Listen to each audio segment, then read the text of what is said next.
ওকে আচ্ছা, আজকে 1 মিনিট আগেই শুরু করে দিলাম না, ক্লাস শুরু করবো একটু পর। দেখি তোমরা জয়েন করো, আস্তে আস্তে জয়েন করো, 2 মিনিট ওয়েট করব। হ্যাঁ, তোমরা একটু ফার্স্ট আসসালামু আলাইকুম ভাই, কেমন আছেন? হ্যাঁ, আবুল হাসান, আলহামদুলিল্লাহ ভালো আছি।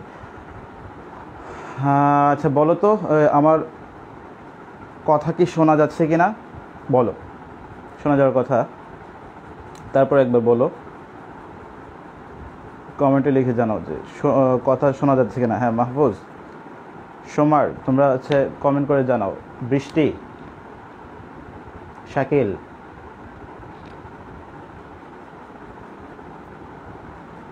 আবুল হাসান, কমেন্ট করে জানাও যে কথা শোনা যাচ্ছে না। ভাই ভালো আছেন? হ্যাঁ শেখ শাকিল, হ্যাঁ ভালো আছি। আমার কথা শোনা যাচ্ছে কিনা বলো, সেটা জানাবো। ক্লিয়ার ভাইয়া? ওকে, আজকে মনে হয় ক্লিয়ার হবে। হ্যাঁ, কারণ আজকে আমি দেখতেছি যে আমার এখানে নেটওয়ার্কটা খুবই ভালো আছে। হ্যাঁ বৃষ্টি, ঠিক আছে ভাইয়া, আজকে ক্লিয়ার হবে। আজকে আমরা ফার্স্টে পড়বো যেটা হচ্ছে মহাদেশ পরিচিতি, দেন হচ্ছে এশিয়া মহাদেশ নিয়ে কথা বলবো। প্রথম পড়বো মহাদেশ পরিচিতি, 4টা মহাদেশ সম্পর্কে কিছু ধারণা নিব, তারপর এশিয়া মহাদেশ শুরু করব। হ্যাঁ, এশিয়া মহাদেশ খুবই একটা গুরুত্বপূর্ণ একটা টপিক। ইনশাল্লাহ এই এশিয়া মহাদেশ থেকে হচ্ছে তোমরা পরীক্ষাতে, ঢাকা বিশ্ববিদ্যালয়ের পরীক্ষাতে প্রশ্ন কমন পাবা, এবং প্রত্যেক বছরই চলে আসতেছে এশিয়া মহাদেশ থেকে প্রশ্ন আসে, অবশ্যই আসে। তোমরা এখান থেকে হচ্ছে আজকে যে ক্লাসটা নেবে এখান থেকে ইনশাল্লাহ কমন পাবা। হ্যাঁ ওকে, আল্লাহ চাই তো কমন পাবা। আচ্ছা দেখো, ফার্স্টে হচ্ছে আমি বলি যে মহাদেশ আমরা জানি, ছোটোবেলা থেকে জেনে আসছে যে মহাদেশ কয়টা আছে, 7টা মহাদেশ, তাই না? 7টা মহাদেশ কী কী? এশিয়া, আফ্রিকা, উত্তর আমেরিকা, দক্ষিণ আমেরিকা, ইউরোপ, তারপর কি অ্যান্টার্কটিকা, আর এটা কি আছে অস্ট্রেলিয়া মহাদেশ? না, অস্ট্রেলিয়া না, এটাকে বলা হয় ওশেনিয়া মহাদেশ। ছোটোবেলা থেকে আমরা বলছি যে অস্ট্রেলিয়া মহাদেশ, আসলে অস্ট্রেলিয়া নামে কোনো মহাদেশ নেই, এটার নাম হচ্ছে ওশেনিয়া মহাদেশ। আর এটা নিয়ে হচ্ছে আমার একটা ভিডিও আছে, তোমরা হয়তো বা হচ্ছে আমাদের এই কোচিংয়ের পেজ আর গ্রুপের সাথে সংযুক্ত আছো, কিন্তু এই কোচিংয়ের যে একটা ইউটিউব চ্যানেল আছে ওইটার সাথে মনে হয় সংযুক্ত নাই, তাই না? আমি ইউটিউব চ্যানেলের লিঙ্কটা দিয়ে দেবো না, হ্যাঁ দিয়ে দেবো না, সময় করে দিয়ে দেবো। তোমরা সেখানে হচ্ছে ঢুকে সাবস্ক্রাইব করে রাখো, তাহলে হচ্ছে সবসময় হচ্ছে ভিডিও পাবা, অনেক ভালো ভিডিও আছে, আমার ক্লাস আছে, অনেক সুন্দর ক্লাস আছে। আচ্ছা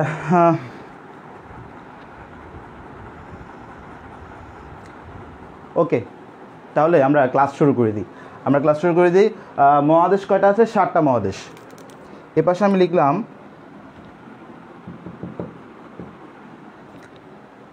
মহাদেশ।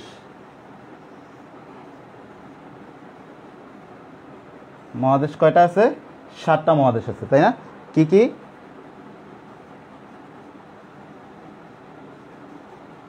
এশিয়া, আফ্রিকা,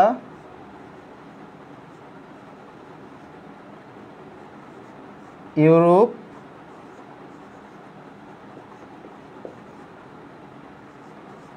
উত্তর আমেরিকা,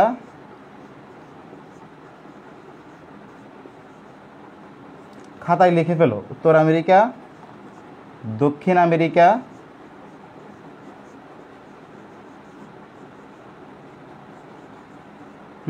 উত্তর আমেরিকা, দক্ষিণ আমেরিকা, তারপর হচ্ছে ওশেনিয়া,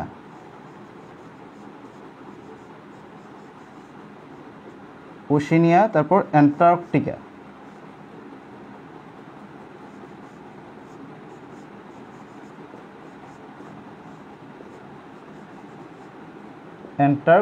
ওকে, এশিয়া, আফ্রিকা, ইউরোপ, উত্তর আমেরিকা, দক্ষিণ আমেরিকা, ওশেনিয়া, অ্যান্টার্কটিকা। এ হলো কয়টা? 7টা। 1 2 3 4 5 6 7, 7টা মহাদেশ। হ্যাঁ, 7টা মহাদেশ নিয়ে আলোচনা করব। 7টা মহাদেশের স্বাধীন দেশ নিয়ে আলোচনা করব, জাতিসংঘভুক্ত দেশ নিয়ে আলোচনা করব, 7টা মহাদেশের সর্বশেষ যে স্বাধীন দেশটা হয়েছে সেটা নিয়ে আলোচনা করব, এবং এই 7টা মহাদেশের কোন মহাদেশের সবচেয়ে আয়তন এবং জনসংখ্যায় বড় দেশটা নিয়ে আলোচনা করব, এবং আয়তন এবং জনসংখ্যায় সবচেয়ে ছোট দেশটা নিয়ে হচ্ছে আমরা আলোচনা করব। তো দেখো, আমরা শুধুমাত্র স্বাধীন দেশ নিয়ে পড়ব। স্বাধীন দেশ নিয়ে শুধুমাত্র কেন পড়ব? কারণ বিশ্ববিদ্যালয় ভর্তি পরীক্ষায় স্বাধীন দেশ নিয়ে হচ্ছে প্রশ্ন আসে। স্বাধীন দেশ ছাড়া যে দেশগুলো আছে ওইগুলো নিয়ে তেমন প্রশ্ন আসে না। এই জন্য হচ্ছে আমরা শুধুমাত্র স্বাধীন দেশ নিয়ে পড়বো। আর আমাদের যে বইটা আমরা ফলো করি সেখানে হচ্ছে শুধুমাত্র স্বাধীন দেশ নিয়েই আলোচনা করা হয়। আমি বেসিক্যালি হচ্ছে আমি যখন কোচিং করতাম, আমি যখন পড়তাম, তখনও আমাদের টিচার আমাদেরকে শুধুমাত্র স্বাধীন দেশ নিয়েই পড়াইছিল। দেখ, মহাদেশ গেল, স্বাধীন দেশ,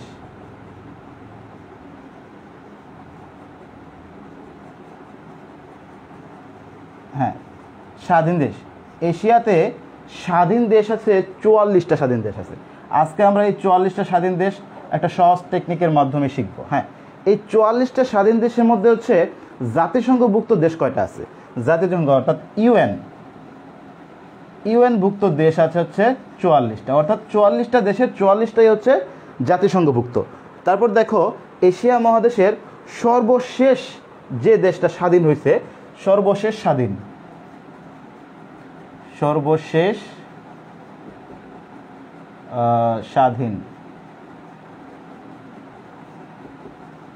সর্বশেষ যে দেশটা স্বাধীন হয়েছে সেটার নাম হচ্ছে পূর্ব তিমুর।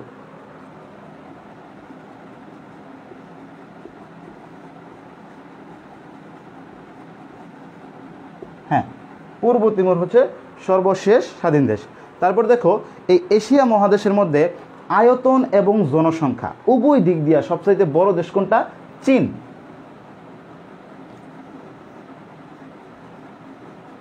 আয়তনে বড়, এখানে লিখলাম জনসংখ্যায় বড়,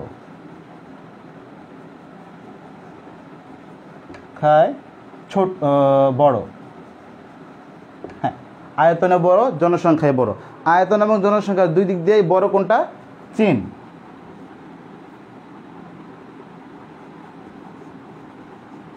আবার আয়তন এবং জনসংখ্যায় দুই দিক দিয়ে ছোট কোনটা? এখানে লিখলাম আয়তনে ছোট, আমার জায়গা হচ্ছে না, একটু হিজিবিজি করে লিখতেছি, তারপর বুঝে নিও। আয়তনে ছোট, ছোট না চাই, আয়তনে ছোট, আর লিখলাম জনসংখ্যায় ছোট, জনসংখ্যায় ছোট। মুখে বলে দিচ্ছি যে আয়তনে ছোট আর জনসংখ্যায় ছোট। আয়তন এবং জনসংখ্যায় উভয় দিক দিয়ে ছোট হচ্ছে মালদ্বীপ। এই চারটা হচ্ছে তোমরা ভালোভাবে আজকে শুনে নাও, শুনে শুনে লিখে রাখো। আমার কাছ থেকে শুনে যখন একবার লিখে রাখবা তাহলে হচ্ছে দেখবা যে এটা অনেক ইজি হয়ে গেছে। হ্যাঁ, অনেক ইজি হয়ে গেছে। আচ্ছা, এশিয়া মহাদেশের মধ্যে আয়তন এবং জনসংখ্যা উভয় দিক দিয়ে বড় দেশ কোনটা? চীন। চীন কিন্তু অনেক বড় একটা রাষ্ট্র। এই চীন হচ্ছে পুরা এশিয়া মহাদেশের মধ্যে হচ্ছে 1/5, অর্থাৎ 5 ভাগের 1 ভাগই চীন। এত বড় দেশ। হ্যাঁ, তারপর দেখো আয়তনের ছোট হচ্ছে কি? মালদ্বীপ। মালদ্বীপ ছোট ছোট দ্বীপ নিয়ে হচ্ছে অবস্থিত একটা গঠিত একটা দেশ। এটা হচ্ছে খুবই ছোট্ট একটা দেশ। আয়তন এবং জনসংখ্যা এশিয়ার সবচেয়ে ছোট দেশ হচ্ছে মালদ্বীপ। মনে করো না যে মনে হয় যে বাংলাদেশে অনেক ছোট, বাংলাদেশ থেকে হচ্ছে আরও ছোট দেশ আছে। আচ্ছা, আফ্রিকা। এবার আসো আমরা আফ্রিকা মহাদেশ নিয়ে কথা বলি। আফ্রিকাতে হচ্ছে স্বাধীন দেশ আছে 54টা স্বাধীন দেশ আছে।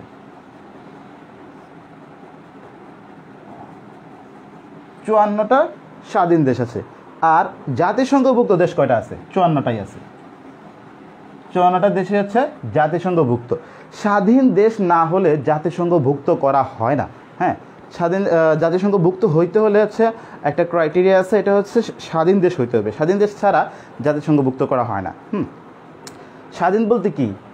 কারো পরাধীন না। ধরো একটা সময় আমরা কাদের পরাধীন ছিলাম? ওই যে ইংল্যান্ড, ব্রিটেনের পরাধীন ছিলাম না, ব্রিটেনের উপনিবেশ ছিলাম না। তারাও আমাদেরকে শাসন করতো, 190 বছর পর্যন্ত শাসন করতো। তোমরা ইতিহাসের মধ্যে পড়ছো যে ভারত উপমহাদেশকে ব্রিটিশরা শাসন করছে কত বছর? প্রায় 200 বছর, মানে হচ্ছে 190 বছর। আচ্ছা, তো এই আফ্রিকা মহাদেশের সর্বশেষ যে স্বাধীন দেশটা আছে এটা হচ্ছে দক্ষিণ সুদান।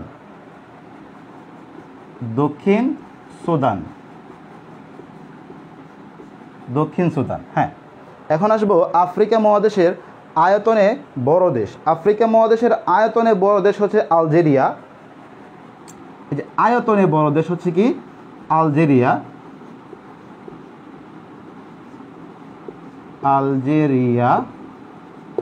কিন্তু জনসংখ্যায় বড় আবার নাইজেরিয়া।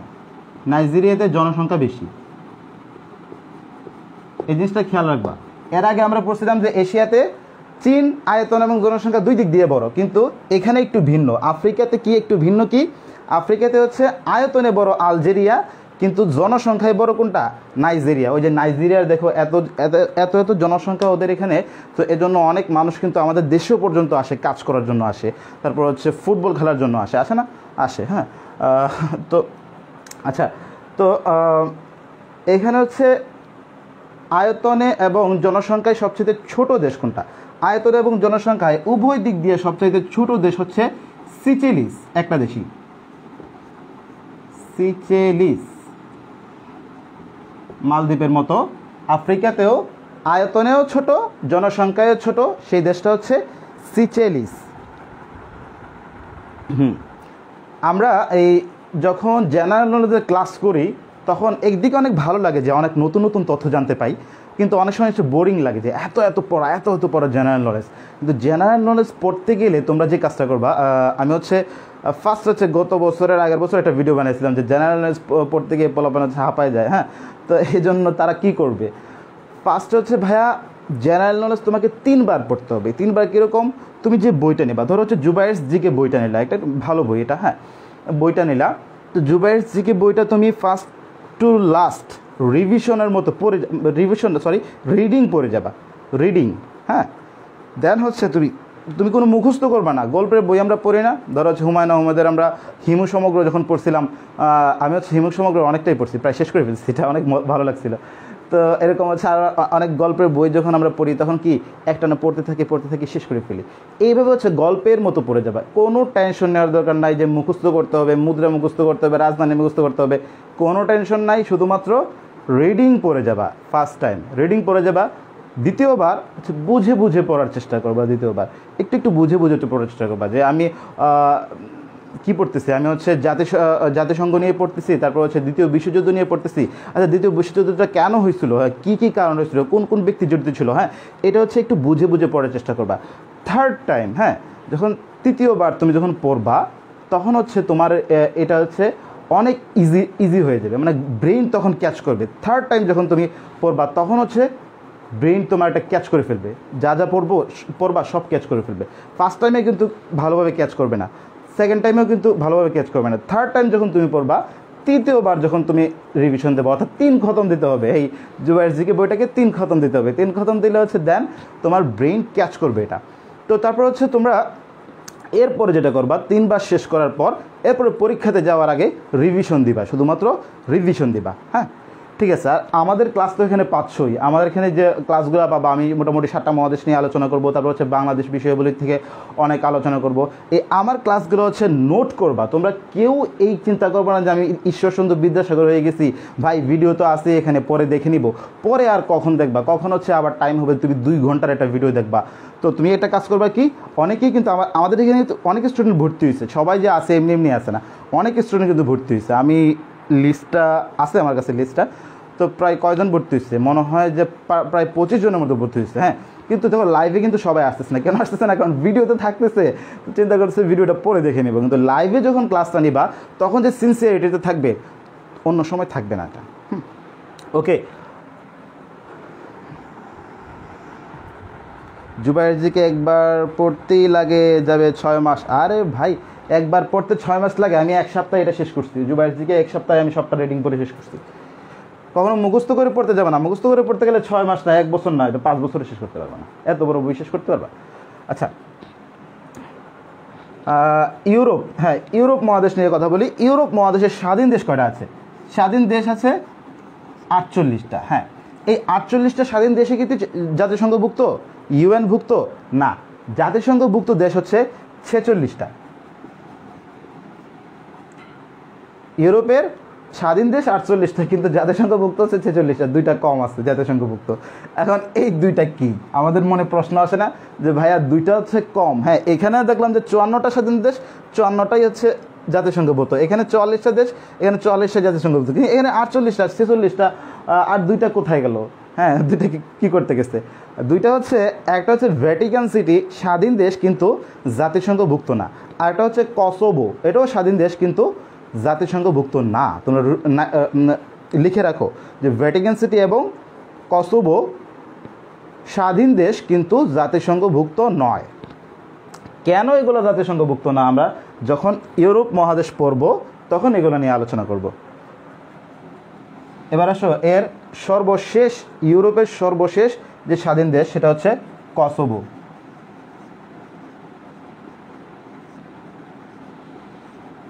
হ্যাঁ, ইউরোপে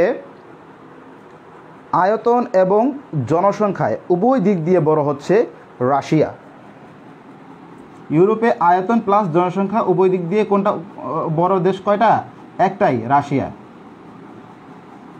রাশিয়া। আর আয়তন এবং জনসংখ্যায় সবচাইতে ছোট দেশ হচ্ছে ভ্যাটিকান সিটি। ভ্যাটিকান সিটি একটা ছোট্ট একটা দেশ, ভ্যাটিকান সিটি, আচ্ছা ভ্যাটিকান লিখলাম, হ্যাঁ ভ্যাটিকান সিটি এটার নাম। তো ভ্যাটিকান এত ছোট যে কীরকম 1000-এর মতো হচ্ছে মানুষ বসবাস করে এখানে, এরকমই হবে। তো এই দেশটা হচ্ছে ইতালির মধ্যে একটা দেশ।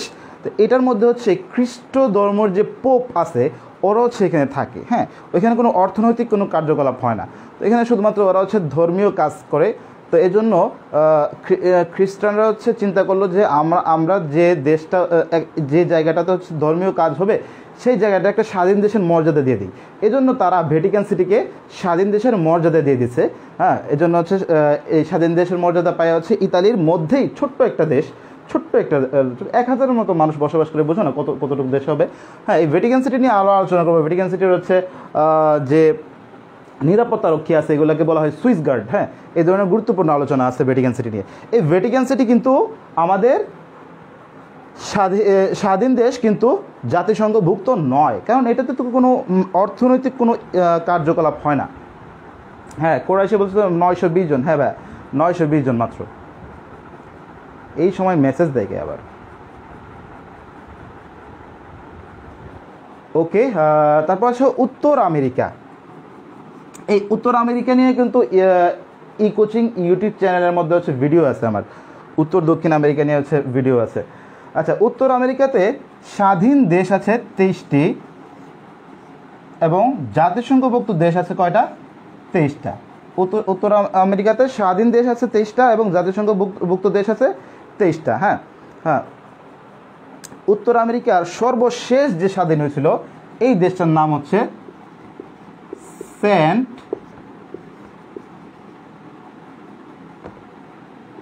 কিটস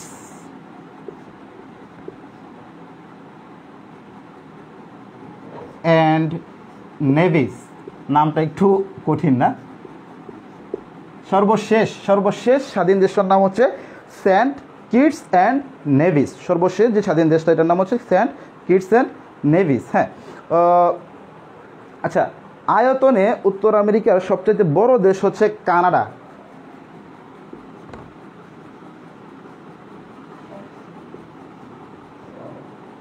আয়তনে উত্তর আমেরিকার সবচাইতে বড় দেশ কানাডা। আর জনসংখ্যায় উত্তর আমেরিকার সবচাইতে বড় দেশ হচ্ছে মার্কিন যুক্তরাষ্ট্র।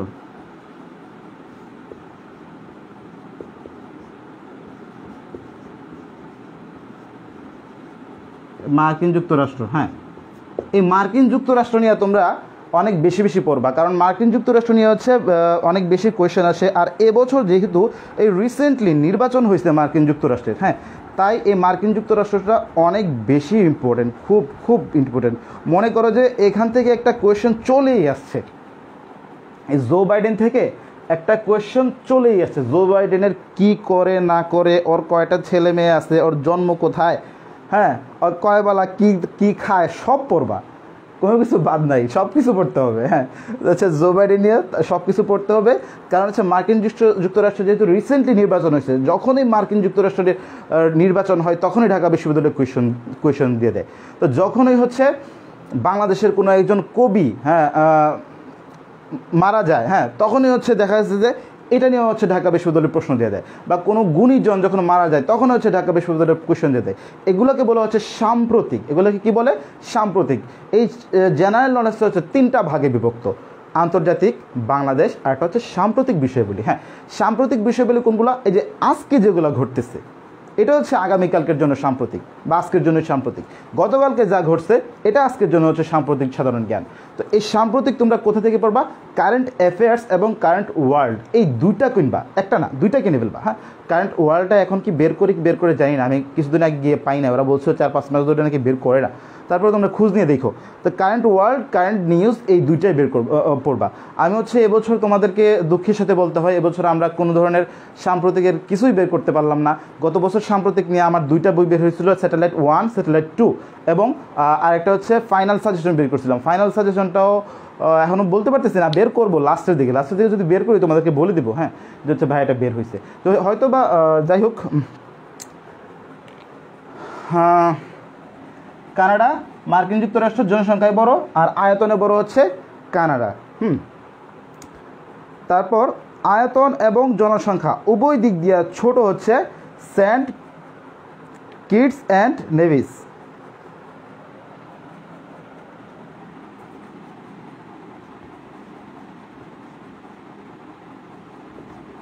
সেন্ট কিটস অ্যান্ড নেভিস, লেখা দেখলে বুঝতে পারবে না, ছোট হয়ে গেছে বেশি। হ্যাঁ, তো এটা তোমরা খাতায় লিখে রাখো, আমার কথার সাথে সাথে লিখে রাখো যে আয়তন এবং জনসংখ্যা উভয় দিক দিয়ে হচ্ছে উত্তর আমেরিকার সবচাইতে ছোট দেশ Saint Kitts and Nevis.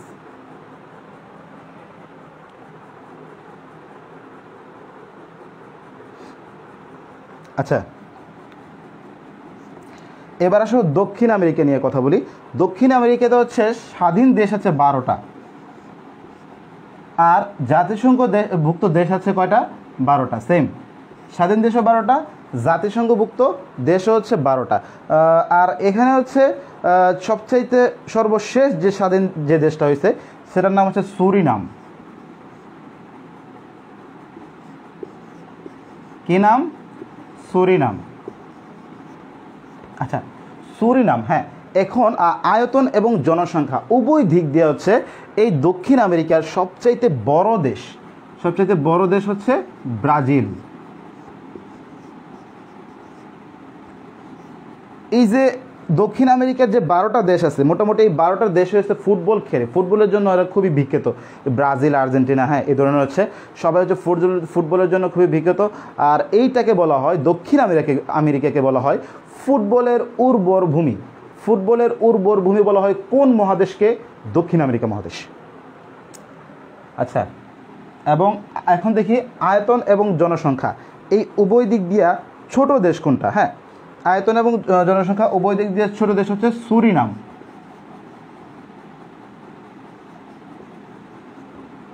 Surinam. ওকে, এবার আসো আর লাস্ট আর একটা, অ্যান্টার্কটিকাতে কোনো কিছু নাই, লাস্ট ওশেনিয়া মহাদেশ নিয়ে কথা বলি। তারপর হচ্ছে আমরা চলে যাব মূল আলোচনায় চলে যাব। হ্যাঁ, এই চারটা হচ্ছে ফার্স্ট, আমরা 7টা মহাদেশ নিয়ে কিছু না বললে হচ্ছে তোমরা বুঝতে পারবে না, এই জন্য হচ্ছে ফার্স্টে এটা বললাম। দেন হচ্ছে এশিয়া মহাদেশ নিয়ে আলোচনা করব, আরেকদিন উত্তর আমেরিকা, দক্ষিণ আমেরিকা, তারপর হচ্ছে ওশেনিয়া, আফ্রিকা, ইউরোপ, এরকমভাবে ধারাবাহিকভাবে আলোচনা চলতে থাকবে। হ্যাঁ, ওশেনিয়া মহাদেশের মধ্যে স্বাধীন দেশ আছে 14টি। ওশেনিয়া মহাদেশের স্বাধীন দেশ কয়টা আছে? 14টা আছে। আর এই ওশেনিয়া মহাদেশের মধ্যে হচ্ছে জাতিসংঘভুক্ত দেশ আছে 14টি। জাতিসংঘভুক্ত দেশ আছে 14টা। হ্যাঁ, সর্বশেষ যে স্বাধীন দেশটা সেটার নাম হচ্ছে টুভ্যালু।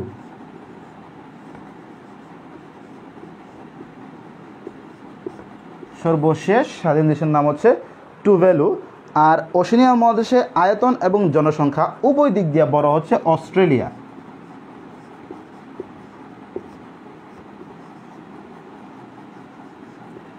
ওশেনিয়া মহাদেশে আয়তন এবং জনসংখ্যা উভয় দিক দিয়ে বড় অস্ট্রেলিয়া। হ্যাঁ, কিন্তু ওশেনিয়া মহাদেশে আয়তনে ছোট দেশ হচ্ছে নাউরু।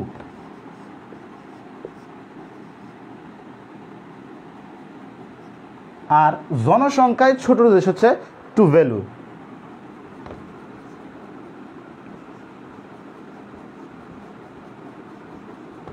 খেয়াল করো এটা। হ্যাঁ, এখানে আমি সবটা একবার তোমাদেরকে পড়ে শোনাই, এশিয়া মহাদেশে 44টা স্বাধীন দেশ, 44টা জাতিসংঘভুক্ত দেশ। সর্বশেষ স্বাধীন দেশ পূর্ব তিমুর। আয়তন এবং জনসংখ্যায় চীন বড়, আর আয়তন এবং জনসংখ্যায় ছোট হচ্ছে মালদ্বীপ। আফ্রিকাতে 54টা স্বাধীন দেশ, 54টা জাতিসংঘভুক্ত দেশ। সর্বশেষ স্বাধীন দেশ দক্ষিণ সুদান। আয়তনে বড় দেশ হচ্ছে আলজেরিয়া, আর জনসংখ্যায় বড় নাইজেরিয়া। দুইটা কিন্তু ভিন্ন ভিন্ন। তারপর দেখো আয়তন এবং জনসংখ্যা উভয় দিক দিয়ে ছোট হচ্ছে সিচেলিস একটা দেশ। ইউরোপে হচ্ছে 48টা স্বাধীন দেশ আছে, আর 46টা জাতিসংঘভুক্ত দেশ আছে। তাহলে 46টা জাতিসংঘভুক্ত দেশ থাকে, তাহলে দুইটা কম আছে। দুইটা কি কি? একটা হচ্ছে ভ্যাটিকান সিটি, একটা হচ্ছে কসোভো। এই দুইটা স্বাধীন দেশ কিন্তু জাতিসংঘভুক্ত নয়। হ্যাঁ, সর্বশেষ স্বাধীন দেশ কসোভো। আর রাশিয়া হচ্ছে আয়তন এবং জনসংখ্যায় সবচাইতে বড়, আর ভ্যাটিকান সিটি হচ্ছে আয়তন এবং জনসংখ্যায় ইউরোপের সবচাইতে ছোট দেশ। উত্তর আমেরিকাতে 23টা স্বাধীন দেশ, 23টা জাতিসংঘভুক্ত দেশ আছে। আর এর সর্বশেষ যে স্বাধীন দেশ যেটার নাম হচ্ছে সেন্ট কিটস অ্যান্ড নেভিস। তারপর আয়তনে সবচাইতে বড় দেশ হচ্ছে কানাডা, কিন্তু জনসংখ্যা সবচাইতে বড় কোনটা? মার্কিন যুক্তরাষ্ট্র। এই জিনিসটা খেয়াল রাখতে হবে যে উত্তর আমেরিকাতে আয়তনে বড় কানাডা, কিন্তু জনসংখ্যায় সবচেয়ে বড় হচ্ছে কি? মার্কিন যুক্তরাষ্ট্র। হ্যাঁ, আর আয়তন এবং জনসংখ্যা উভয় দিক দিয়ে ছোট হচ্ছে সেন্ট কিটস অ্যান্ড নেভিস। তারপর দক্ষিণ আমেরিকাতে 12টা স্বাধীন দেশ আছে, আর 12টা জাতিসংঘভুক্ত দেশ আছে। সর্বশেষ স্বাধীন দেশ হচ্ছে কি? সুরিনাম। সর্বশেষ স্বাধীন দেশ হচ্ছে সুরিনাম। আর দক্ষিণ আমেরিকা হচ্ছে ফুটবলের উর্বভূমি। এই যে ব্রাজিলকে দেখলে আমরা বুঝতে পাই, ব্রাজিল আয়তন এবং জনসংখ্যা উভয় দিক দিয়ে বড় হচ্ছে ব্রাজিল, আর আয়তন এবং জনসংখ্যা উভয় দিক দিয়ে ছোট কোনটা? সুরিনাম। ওশেনিয়া মহাদেশে 14টা স্বাধীন দেশ আছে, 14টা জাতিসংঘভুক্ত দেশ আছে। আর সর্বশেষ হচ্ছে টুভ্যালু। আর আয়তন এবং জনসংখ্যায় সবচাইতে বড় দেশ হচ্ছে অস্ট্রেলিয়া। হ্যাঁ, এই জন্যই আমরা সবসময় একটা ভুল করতাম যে ওশেনিয়া মহাদেশকে আমরা অস্ট্রেলিয়া মহাদেশ বলতাম। আসলে অস্ট্রেলিয়া নামে কোনো মহাদেশ নাই, অস্ট্রেলিয়া একটা দেশ, ওশেনিয়া মহাদেশের দেশ। মূলত মহাদেশটা হচ্ছে ওশেনিয়া মহাদেশ। তারপর দেখো আয়তনে ছোট দেশ হচ্ছে নাউরু, আর জনসংখ্যায় ছোট দেশ হচ্ছে টুভ্যালু। দুইটা আলাদা আলাদা। আচ্ছা, এবার আসি যে অ্যান্টার্কটিকা। অ্যান্টার্কটিকাতে হচ্ছে কিছুই নাই। এটাতে হচ্ছে অনেক বেশি বরফ, পৃথিবীর অনেক বরফ আছে। এই বরফ থাকার কারণে এখানে কোনো মানুষ থাকতে পারে না। তো এখানে জিরো, কোনো কিছুই নাই, শুধু বরফ আছে। তাইলে আমরা এখন মোট কি পাইলাম? দেখো, মোট স্বাধীন দেশ আছে 195টা। মোট পৃথিবীতে, হ্যাঁ, পৃথিবীতে মোট স্বাধীন দেশ, পৃথিবীতে মোট স্বাধীন দেশ 195টি। হ্যাঁ, 195টা স্বাধীন দেশ আছে। আর জাতিসংঘভুক্ত দেশ কয়টা আছে? দুইটা কম। কোনটা কোনটা? কসোভো আর ভ্যাটিকান বাদে। তাহলে কি হবে? জাতিসংঘভুক্ত আসে 193টা। 193টা জাতিসংঘভুক্ত, আর 195টা হচ্ছে স্বাধীন দেশ। ওকে, আমি এটা মুছে দিচ্ছি। মুছে দিয়ে হচ্ছে আমরা এশিয়া মহাদেশের মধ্যে ঢুকে যাবো এখন।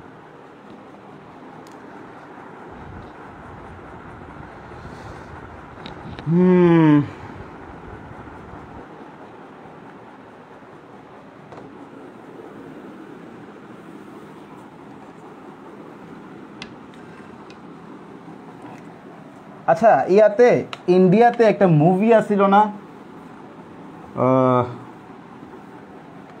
মুন্না ভাই এমবিবিএস? মুন্না ভাই এমবিবিএস মুভিটা কে কে দেখছো বলো তো? চট করে বলো, মুন্না ভাই এমবিবিএস মুভিটা কে কে দেখছো? মুন্না ভাই এমবিবিএস মুভিটা কে কে দেখছো বলো, চট করে বলো। মুন্না ভাই এমবিবিএস মুভিটা কে কে দেখছো? চট করে বলো। কেউ দেখো নাই? তোমরা মুভি টুভি দেখো না? বাহ, ভালো তো।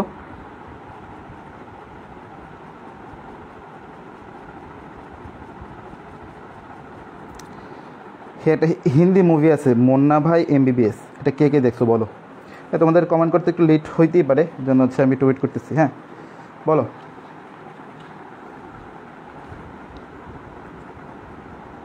কেউ কি দেখে নাই নাকি মুন্না ভাই এমবিবিএস?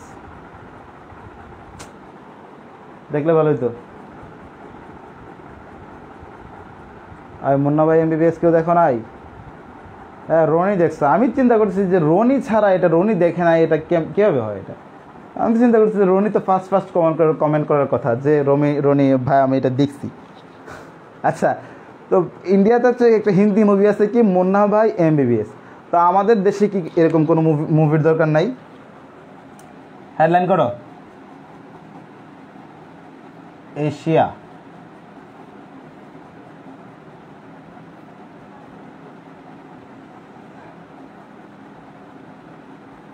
চুয়াল্লিশটি দেশ। হ্যাঁ, এশিয়াতে দেশ কয়টা আছে? স্বাধীন দেশ 44টা। হ্যাঁ, তো এই এশিয়াতে 44টা দেশ আছে। এই দেশটা হচ্ছে 5টা অঞ্চলে বিভক্ত। দক্ষিণ এশিয়া, যে আমরা যেখানে আছি দক্ষিণ এশিয়া, তারপর হচ্ছে দক্ষিণ পূর্ব এশিয়া, দূরপ্রাচ্য, মধ্য এশিয়া, মধ্যপ্রাচ্য, এরকম হচ্ছে 5টা অঞ্চলে বিভক্ত। ফার্স্টে আমরা দক্ষিণ এশিয়া নিয়ে কথা বলি, আমরা যেখানে আছি। তো দক্ষিণ এশিয়া, এই দক্ষিণ এশিয়া এখানে ছোট্ট করে হেডলাইন করা হচ্ছে দক্ষিণ এশিয়া। দক্ষিণ এশিয়া, হ্যাঁ, দক্ষিণ এশিয়াতে দেশ আছে হচ্ছে 8টা দেশ আছে। এই 8টা দেশ আমরা একটা সহজ টেকনিকের মাধ্যমে মনে রাখবো। হ্যাঁ, ইন্ডিয়াতে কি ছিল? মুন্না বা এমবিবিএস। তো আমাদের এখানে কি? নিপা আপু এমবিবিএস। আমাদের এখানে হচ্ছে নিপা আপু এমবিবিএস। এমবিবিএস কে? এমবিবিএস নিপা আপু এমবিবিএস। মুন্না ভাই না, মুন্না ভাই হচ্ছে ইন্ডিয়াতে। হ্যাঁ, আমাদের হচ্ছে নিপা আপু এমবিবিএস। ঠিক আছে, এখানে হচ্ছে আমরা এই সূত্রটার মাধ্যমে, এটা হচ্ছে মনে রাখার টেকনিক। এটা কোনো জিকে না, কিন্তু এটা মনে রাখার একটা টেকনিক। হ্যাঁ, এটাকে টেকনিক।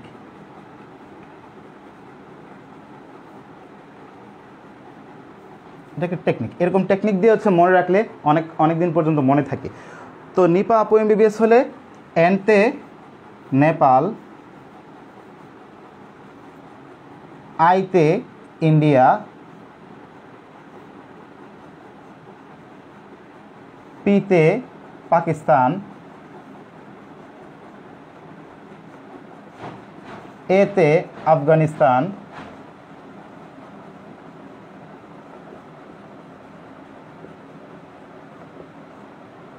এমতে মালদ্বীপ,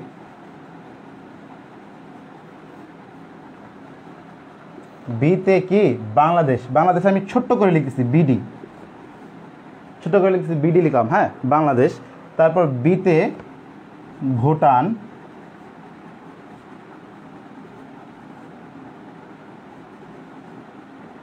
এসতে শ্রীলঙ্কা,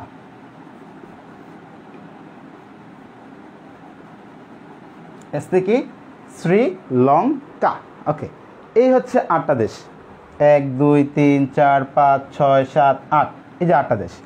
এনতে নেপাল, আইতে ইন্ডিয়া, পিতে পাকিস্তান, এতে আফগানিস্তান, তারপর হচ্ছে এমবিবিএস এর এমতে মালদ্বীপ, বিতে বাংলাদেশ, বিতে ভুটান, এসতে হচ্ছে শ্রীলঙ্কা। এই যে দেখো নিপা আপু এমবিবিএস, নিপা আপু এমবিবিএস।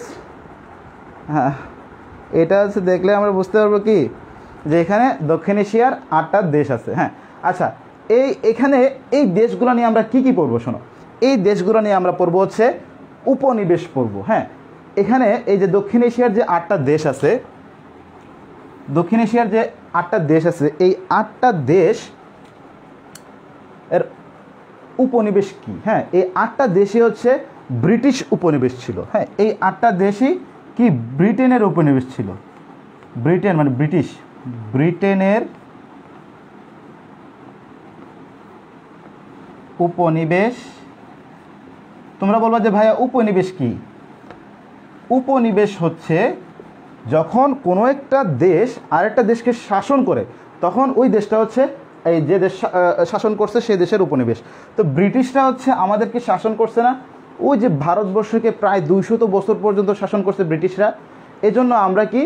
ব্রিটিশদের উপনিবেশ। আমরা কি? ব্রিটিশদের উপনিবেশ। হ্যাঁ, তো এই দক্ষিণ এশিয়ার পুরো 8টা দেশকেই শাসন করছিল কে?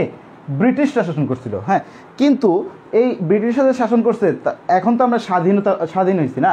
তো সর্বপ্রথম কোন দেশটা স্বাধীন হয়েছিল? এই 8টার মধ্যে সর্বপ্রথম আফগানিস্তান স্বাধীন হয়েছিল। সর্বপ্রথম কোন দেশটা স্বাধীন হয়েছিল? সর্বপ্রথম হচ্ছে আফগানিস্তান স্বাধীনতা লাভ করেছিল সর্বপ্রথম। কত সালে? 1919 সালে হবে। 1919 সালে।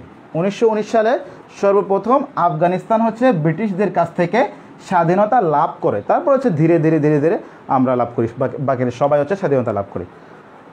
ওকে, আমি এটা মুছে দিচ্ছি, এটা মুছে দিয়ে হচ্ছে দ্বিতীয়টাতে যাই। দক্ষিণ এশিয়ার পরে দক্ষিণ পূর্ব এশিয়া।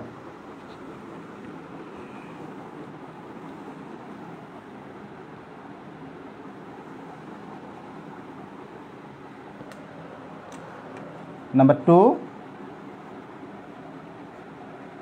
দক্ষিণ পূর্ব এশিয়া। আচ্ছা, দক্ষিণ পূর্ব এশিয়ার দেশ আছে 11টা।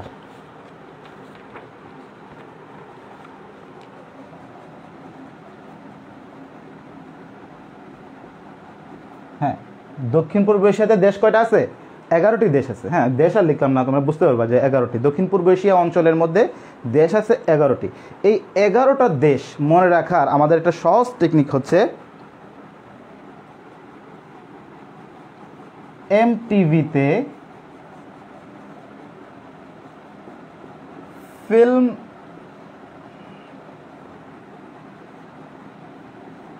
দেখলে বিসিএস হবে না।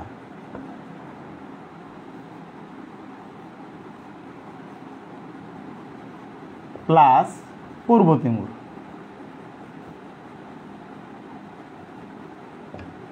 এত বেশি বেশি ফিল্ম দেখলে ছবি ইয়ে হবে?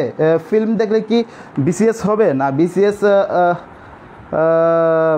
বিসিএস ক্যাডার হওয়ার জন্য হচ্ছে পড়াশোনা করতে হবে। এমটিভিতে বসে বসে ফিল্ম দেখলে কি বিসিএস হবে না? কখনোই বিসিএস হবে না। প্লাস হচ্ছে পূর্ব তিমুর। হ্যাঁ, এখানে আছে দেখো, এমতে মালয়েশিয়া,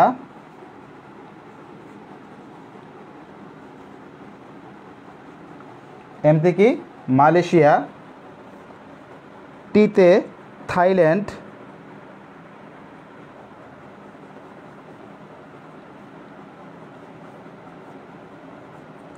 ভিতে ভিয়েতনাম,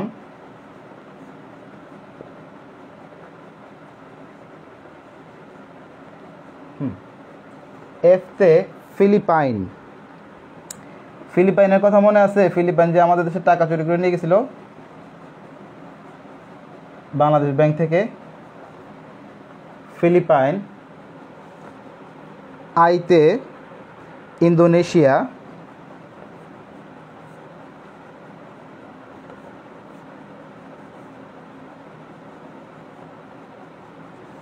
এলতে লাওস, এমতে মিয়ানমার,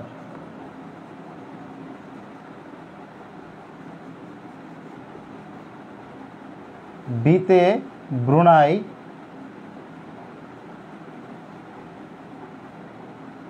সিতে কম্বোডিয়া,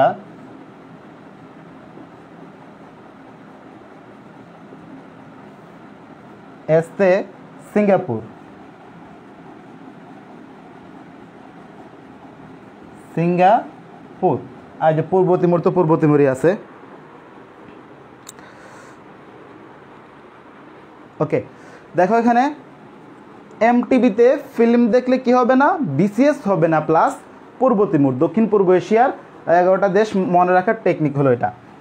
এমতে হচ্ছে মালয়েশিয়া। তোমরা কিন্তু ভুল করবা না যে এমতে মালয়েশিয়া। হ্যাঁ, এখানে তোমরা ভুলে এখানে মালদ্বীপ লিখে ফেলো না। আবার মালদ্বীপ কিন্তু দক্ষিণ এশিয়ার, এই জিনিসটা খেয়াল রাখবা। এমতে মালয়েশিয়া, টিতে থাইল্যান্ড, ভিতে ভিয়েতনাম, এফতে ফিলিপাইন, আইতে ইন্দোনেশিয়া। কখনো আবার ভুলে আবার আইতে ইসরায়েল লিখে ফেলো না। আইতে ইন্দোনেশিয়া, এলতে লাওস, এমতে মিয়ানমার, বিতে ব্রুনাই, সিতে কম্বোডিয়া, এসতে সিঙ্গাপুর, প্লাস পূর্ব তিমুর। কয়েকবার যখন এই টেকনিকটা সহ পড়বা তাহলে হচ্ছে তোমরা মুখস্থ রাখতে পারবা, অনেক সময় পর্যন্ত মুখস্থ রাখতে পারবা। হ্যাঁ, ঠিক আছে। এবার আসো, এই যে দেশগুলো আছে এগুলার উপনিবেশ নিয়ে হচ্ছে আমরা আলোচনা করব।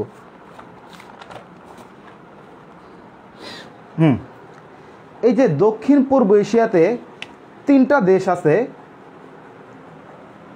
কোথায় রে? লাওস, এই যে একটা লাওস, একটা হচ্ছে কম্বোডিয়া, আর একটা হচ্ছে ভিয়েতনাম। এই 3টা, লাওস, কম্বোডিয়া, ভিয়েতনাম। হ্যাঁ, এই তিনটা দেশকে বলা হয় ইন্দো চীনভুক্ত দেশ। আমি লিখতেছি না, তোমরা লিখে রাখো। এই তিনটা দেশকে কি বলা হয়? ইন্দো চীনভুক্ত। ইন্দো চীনভুক্ত দেশ কোনটা? তিনটা, লাওস, কম্বোডিয়া, ভিয়েতনাম। সহজে মনে রাখবো হচ্ছে লাকভি, লাওস, কম্বোডিয়া, ভিয়েতনাম। এই লাওস, কম্বোডিয়া, ভিয়েতনাম এই তিনটা দেশ হচ্ছে ফ্রান্সের উপনিবেশ ছিল। এই তিনটা দেশ কার উপনিবেশ ছিল? ফ্রান্সের উপনিবেশ ছিল। লাওস, কম্বোডিয়া, ভিয়েতনাম ফ্রান্সের উপনিবেশ। Laos, Cambodia, Vietnam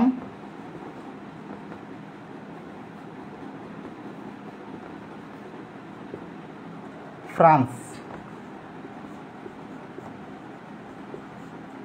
Laos, Cambodia, Vietnam এই তিনটা হচ্ছে ফ্রান্সের উপনিবেশ। আর এই তিনটা দেশে কি বলা হয়? ইন্দো চীনভুক্ত দেশ বলা হয়। এই তিনটা দেশে কি বলা হয়? ইন্দো চীনভুক্ত দেশ বলা হয়। হ্যাঁ, তারপরে যে ইন্দোনেশিয়া আছে, ইন্দোনেশিয়া, এই ইন্দোনেশিয়া হচ্ছে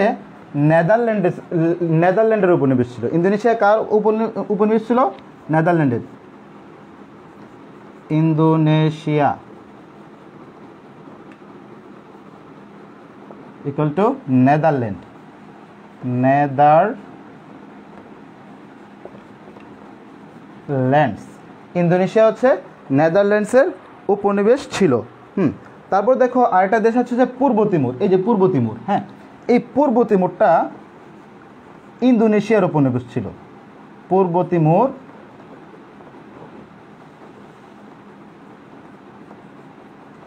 কার উপনিবেশ ছিল? ইন্দোনেশিয়ার উপনিবেশ ছিল।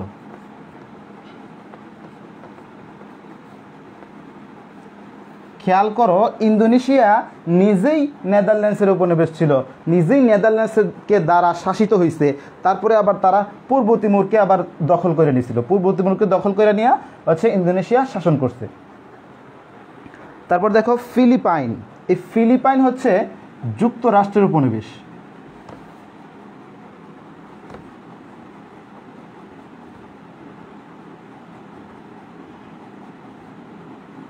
আমরা কি যুক্তরাষ্ট্রের উপনিবেশ ছিলাম? না, আমরা যুক্তরাজ্যের ছিলাম।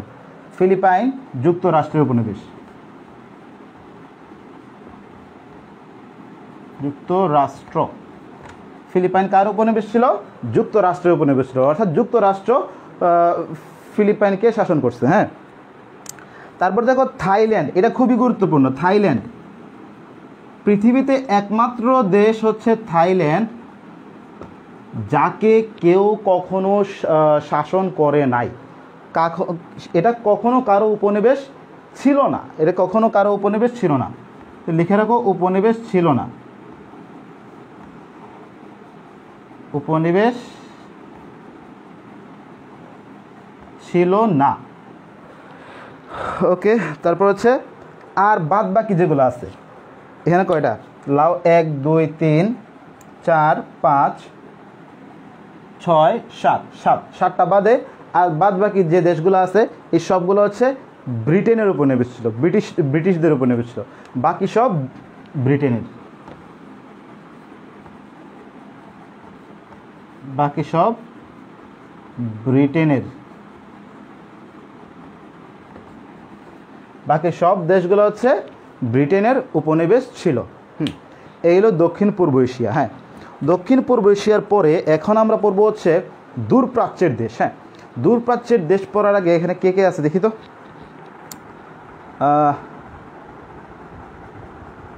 আচ্ছা,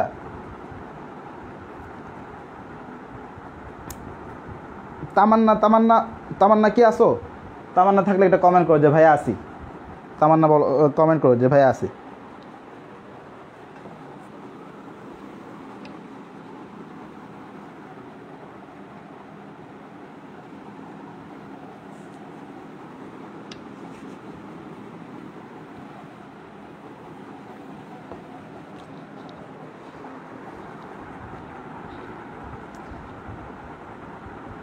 তামান্না কমেন্ট করো যে ভাইয়া আসি।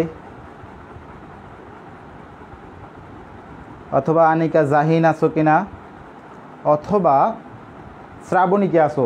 শ্রাবণী থাকলে শ্রাবণী কমেন্ট করো, যে কোনো একটা মেয়ে কমেন্ট করো।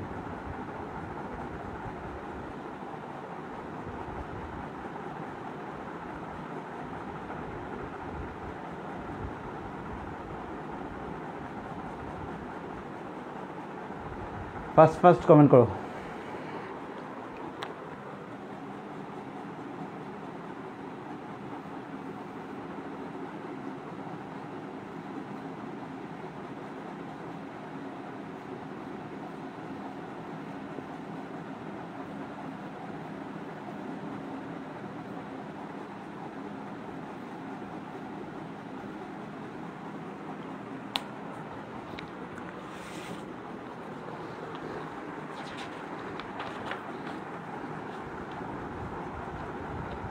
হ্যাঁ বৃষ্টি আসতো, আচ্ছা ঠিক আছে বৃষ্টি, ওকে বৃষ্টিকে পাইলাম, যাক একজনকে পাইলাম।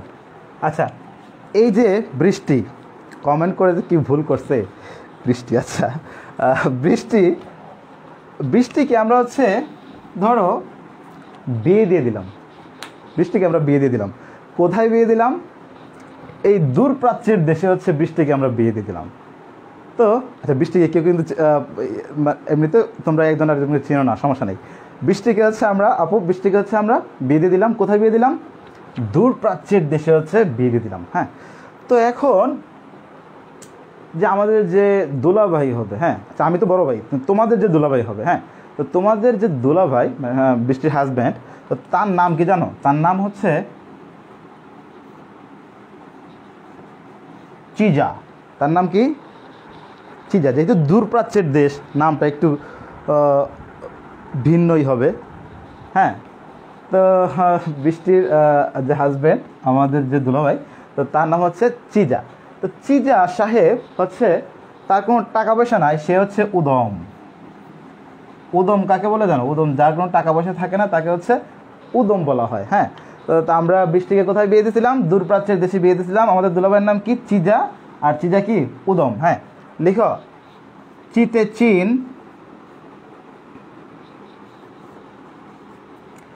যাতে জাপান,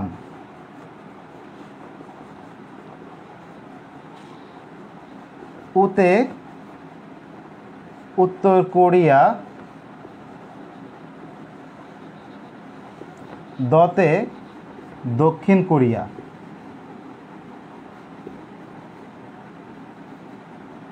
আর মতে হচ্ছে মঙ্গোলিয়া। ওকে দেখো, চিতে চীন, যাতে জাপান, উতে উত্তর কোরিয়া, দতে হচ্ছে দক্ষিণ কোরিয়া, আর মতে মঙ্গোলিয়া।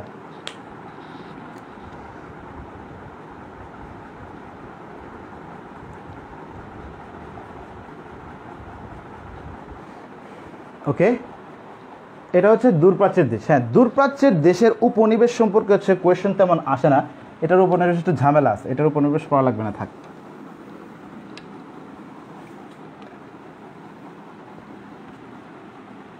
হ্যাঁ এবার 4 নম্বরে চলে আসো।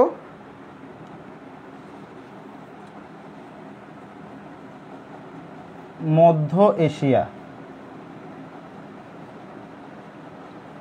মধ্য এশিয়াতে দেশ আছে 6টি।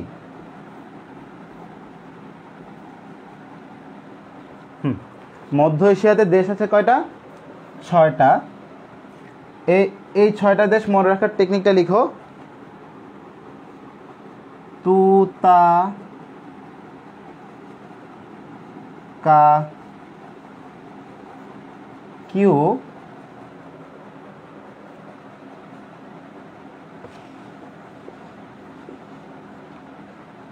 স্তান প্লাস আজারবাইজান।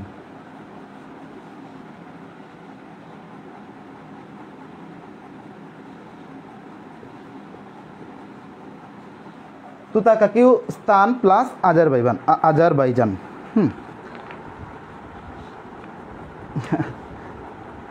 আচ্ছা তো বৃষ্টি কিন্তু আবার রাগ করো না যে হচ্ছে ভাইয়া আপনি আমার নিয়ে এত বড় কথা বললেন। আসলে হচ্ছে এগুলা যখন আমরা পড়ি তখন হচ্ছে অনেক বেশি মনে থাকে। এই যে তুমি তোমাকে পড়াইছি যে সবসময় তোমার মনে থাকবে যে এটা কখনোই ভুলবা না তুমি। আচ্ছা দেখো, তুতাকাকিস্তান প্লাস আজারবাইজান। হ্যাঁ মধ্য এশিয়ার এই 6টা দেশ। হ্যাঁ তো মধ্য এশিয়ার এই 6টা দেশ আমরা করি। তুতে তুর্কমেনিস্তান,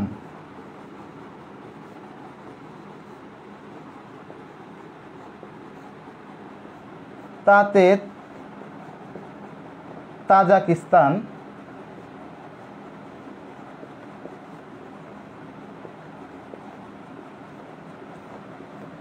কাতে কাজাখস্তান।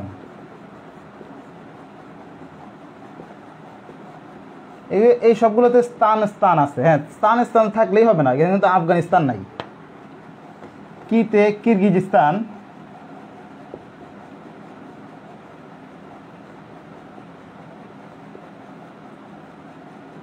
উতে উজবেকিস্তান,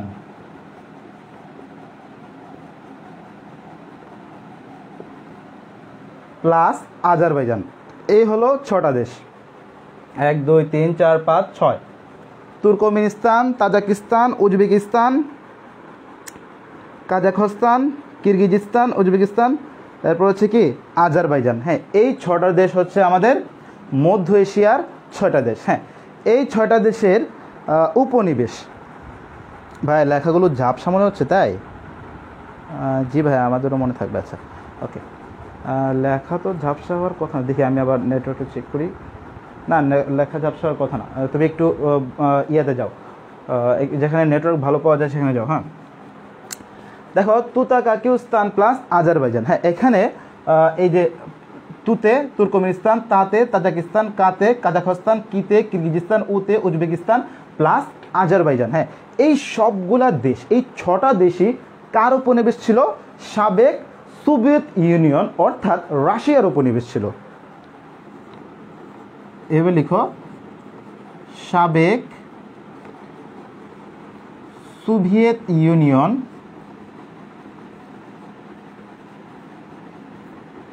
সোভিয়েত ইউনিয়ন বলতে আমরা এখন রাশিয়াকেই বুঝি, অর্থাৎ রাশিয়ার উপনিবেশ ছিল।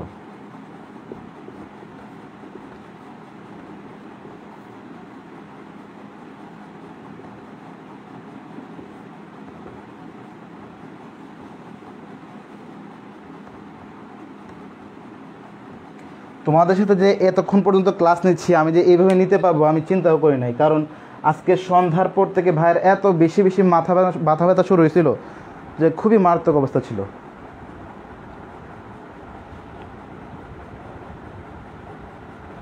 ভাইয়া এখানে বলছেন সমস্যা নাই, আমার কলেজ ফ্রেন্ড কেউ নাই, থাকলে আমাকে পচাই ফেলতো। তাই এই ক্লাসটা যখন হচ্ছে আমরা ফিজিক্যালি নিতাম, একদম ক্লাসরুমটা ভর্তি স্টুডেন্ট ছিল। গত বছরও প্রায় আমাদের স্টুডেন্ট ছিল, আমার এখানে যে ব্যাচ পড়াইতাম এখানে প্রায় স্টুডেন্ট ছিল 300 স্টুডেন্ট ছিল। হ্যাঁ, তখন খুবই ভালো লাগতো যে ক্লাসগুলো যখন ফিজিক্যালি নিতাম। আচ্ছা যাক, সাবেক সোভিয়েত ইউনিয়ন অর্থাৎ রাশিয়ার উপনিবেশ ছিল। ওকে, এটা মুছে দিই।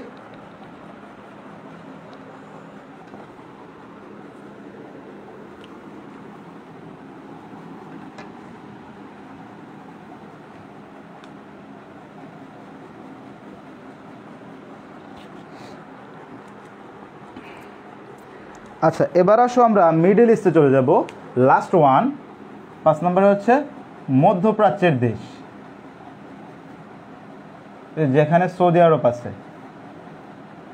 মধ্যপ্রাচ্যের দেশ কয়টা? এখানে 14টা দেশ আছে। মধ্যপ্রাচ্যের দেশ হচ্ছে 14টা। এই 14টা দেশ আমরা মনে রাখার জন্য একটা সহজ টেকনিক ইউজ করব। কাকু সৌদিতে জব করে। কাকু কোথায় জব করে? অনেকেরই তো কাকা মামা তারা আছে না, যে সৌদিতে থাকেন, সৌদিতে চাকরি করে। তো কাকু সৌদিতে জব করে। জব করে প্লাস 4E প্লাস তুমি জলে ফিশ। তুমি জলে ফিশ, এগুলো বারবার পড়ে ফেলবা যে কাকু সৌদিতে জব করে প্লাস 4E প্লাস তুমি জলে ফিশ। কাকু সৌদিতে জব করে প্লাস 4E প্লাস তুমি জলে ফিশ। হ্যাঁ, এখন আমরা দেশগুলো বের করে ফেলি। কাতে কাতার, কুতে কুয়েত, হ্যাঁ সৌদিতে জব করে, সৌদিতে হচ্ছে সৌদি আরব,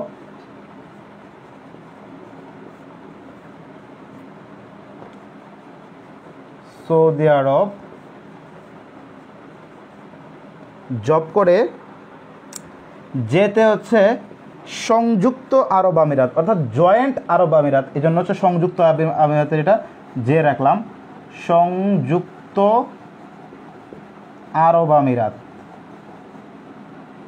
আরব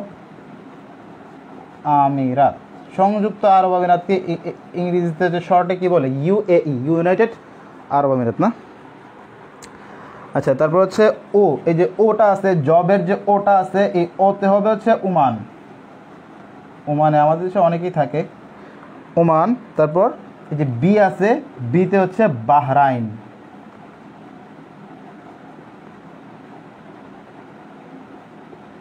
হ্যাঁ বিতে হচ্ছে বাহরাইন। তারপর দেখো এই যে 4 চারটা ইতে হবে হচ্ছে Iraq, Iran, Yemen, Israel. 4 Iraq, Iran, Yemen, Israel. কি ইসরায়েল না ইসরায়েল? ইসরায়েল। তারপর তুমি জলে ফিশ, হ্যাঁ তুতে হচ্ছে তুরস্ক,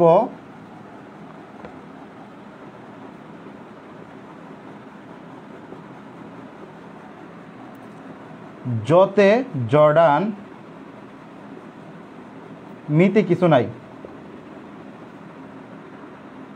লেতে লেবানন,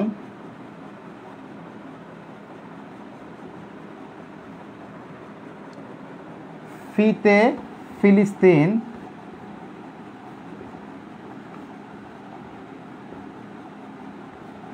আর শতে হচ্ছে সিরিয়া।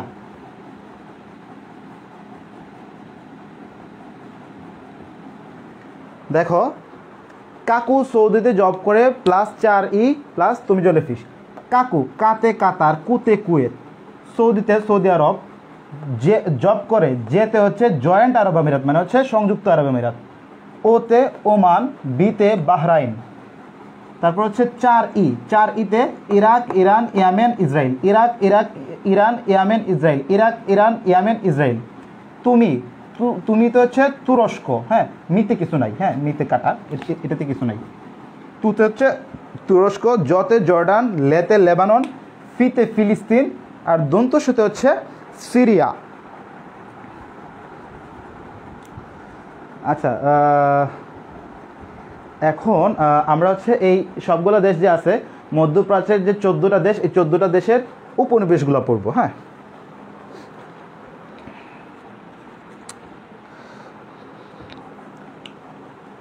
এই মধ্যপ্রাচ্যের 2টা দেশ, এই যে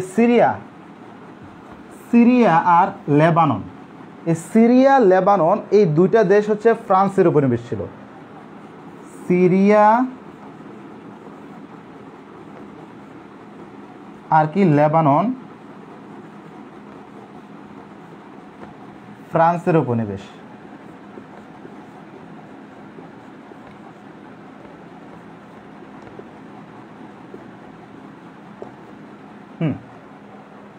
উপনিবেশ, হ্যাঁ সিরিয়া লেবানন ফ্রান্সের উপনিবেশ, আর বাকি সবগুলো হচ্ছে ব্রিটেনের উপনিবেশ। বাকি সব ব্রিটেনের উপনিবেশ, বাকি সব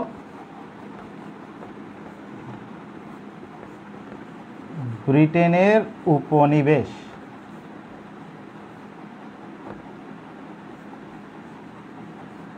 এটা খুব ইজি, যে সিরিয়া আর লেবানন এই 2টা হচ্ছে ফ্রান্সের উপনিবেশ, আর বাকি সবগুলো দেশ ব্রিটেনের উপনিবেশ ছিল। ওকে, এশিয়া মহাদেশের সহজ টেকনিক কেমন লাগতেছে বলো? এশিয়া মহাদেশের সহজ টেকনিকটা কেমন লাগতেছে ভাইয়া? এরকমভাবে হচ্ছে সবগুলো মহাদেশ কি সহজ টেকনিকে পড়াবো, নাকি হচ্ছে দেশের নাম 44টা দেশের নাম যদি আমি লিখে দিতাম তাহলে মুখস্থ করতে পারতা? না। তো এরকম সহজ টেকনিকে যদি আমরা পড়ি হচ্ছে অনেক দিন পর্যন্ত মনে থাকবে, আর খুব ইজিলি আনন্দে হচ্ছে আমরা মুখস্থ করতে পারবো, তাই না? ভাইয়া সেদিন গল্প বলেন নাই। আচ্ছা শাকিল, গল্প বলবো? আচ্ছা ঠিক আছে। গল্প ওই যে সেদিন যে শেক্সপিয়ারের গল্পটা তুলছিলাম না, শেক্সপিয়ারের গল্পটা বলা হয় নাই। আচ্ছা ঠিক আছে, দাঁড়ো এটা আমি মুছে দিয়ে শেক্সপিয়ারের গল্পটা বলতেছি। দাঁড়ো, এখন আমি কিছু দেশ নিয়ে, গুরুত্বপূর্ণ কিছু দেশ নিয়ে আলোচনা করব। হ্যাঁ, এশিয়ারই কিছু গুরুত্বপূর্ণ দেশ নিয়ে আলোচনা করব, বাকি যতটুকু সময় আমরা পাই। বোর্ডটা কালো হয়ে যায়, দাঁড়াও একটু।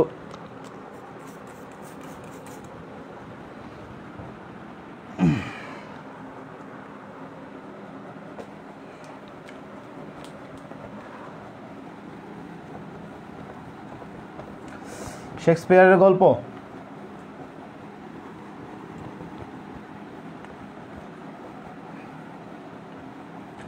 আচ্ছা শেক্সপিয়ার কত বছর বয়সে বিয়ে করেছিল? খুব তাড়াতাড়ি বিয়ে করে ফেলছিল, এরকম 17, 18, 19 এরকম হবে। হ্যাঁ, এরকম বয়স হচ্ছে শেক্সপিয়ার বিয়ে করে ফেলে। তো বিয়ে করার পর কিছুদিন পর তার হচ্ছে একটা বাচ্চাও হয়ে যায়। তো তারপর সংসারের খুবই অভাব অনটন এসবের কারণে শেক্সপিয়ার কী করলো জানো? শেক্সপিয়ার এই সংসার ছেড়ে চলে গেল।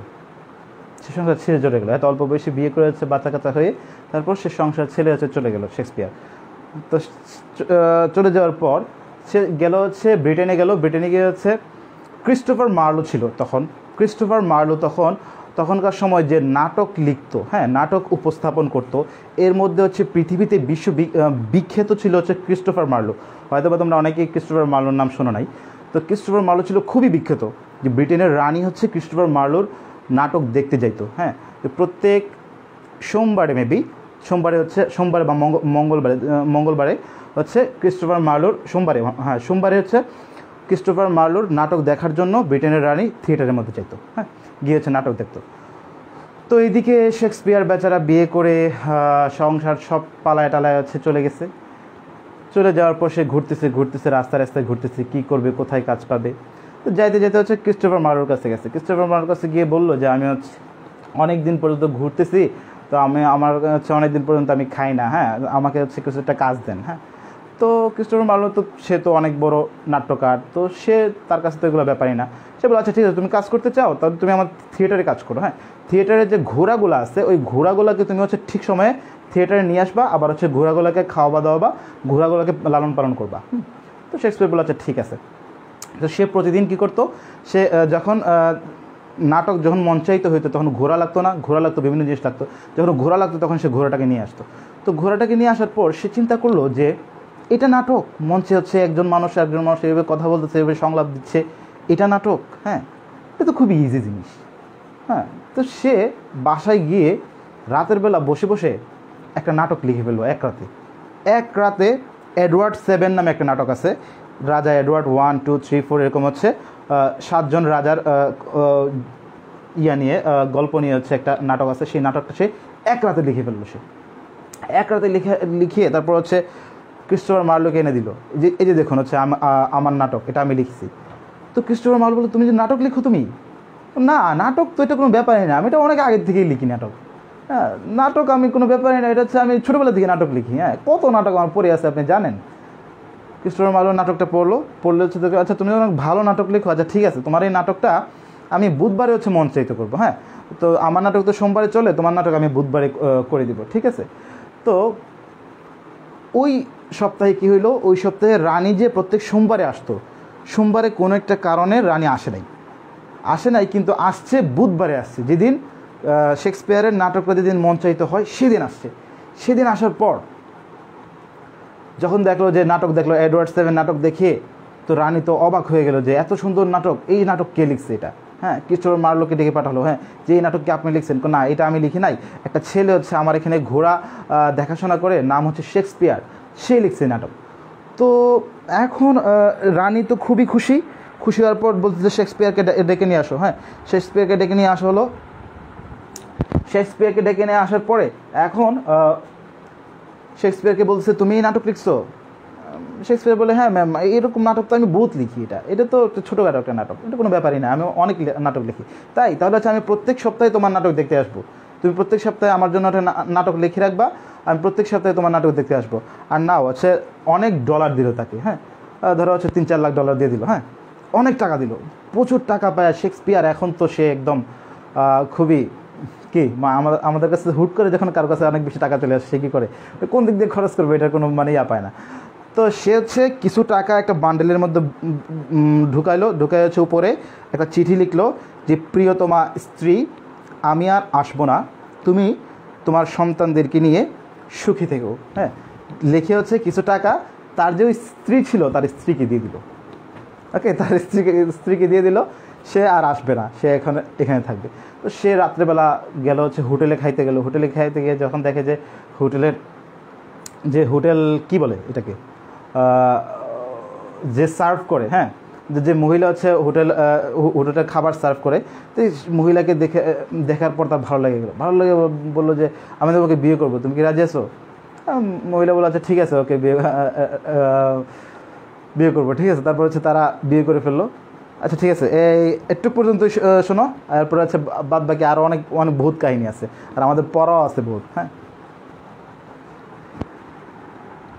লাস্ট পর্যন্ত হচ্ছে ক্রিস্টোফার মার্লোকে কিন্তু লাস্ট পর্যন্ত মেরে ফেলা হয়, ক্রিস্টোফার মার্লোকে হচ্ছে গুলি করে মেরে ফেলা হয়েছিল লাস্ট পর্যন্ত।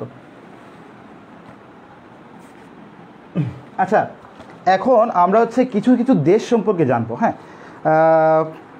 ফার্স্টে আমরা ভারত নিয়ে কিছু আলোচনা করি। ভারত আমাদের পার্শ্ববর্তী দেশ ভারত। তো ভারত থেকে হচ্ছে অনেক ধরনের কোয়েশ্চেন আছে। একটা কোয়েশ্চেন নিয়ে হচ্ছে আমাদের মধ্যে একটু ঝামেলা আছে, যে আমাদেরকে সর্বপ্রথম স্বীকৃতি দান করছে এটা কে? হ্যাঁ, ভারত নাকি অন্য কেউ?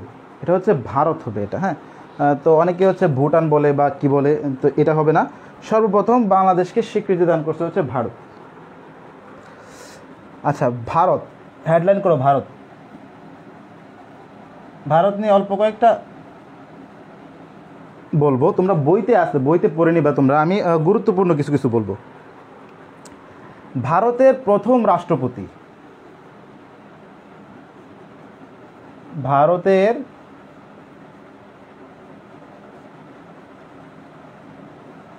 প্রথম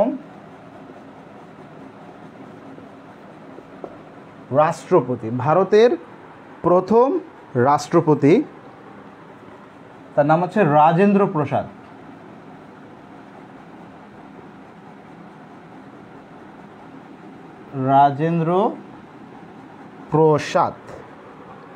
তারপর লিখো ভারতের প্রথম মুসলিম রাষ্ট্রপতি।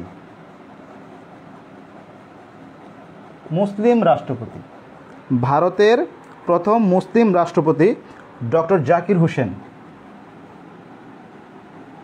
এই মুসলিম বিশ্বে কি কি আছে, মুসলমানরা কোন কোন জায়গায় কি কি করছে, হ্যাঁ এই সমস্ত জিনিস জানতে হবে, এগুলো নিয়ে কোয়েশ্চেন আসে।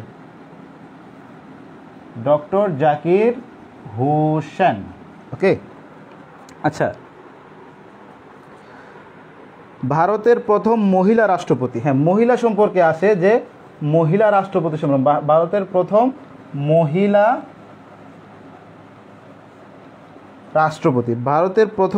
রাষ্ট্রপতি হচ্ছে প্রতিভা পাতিল।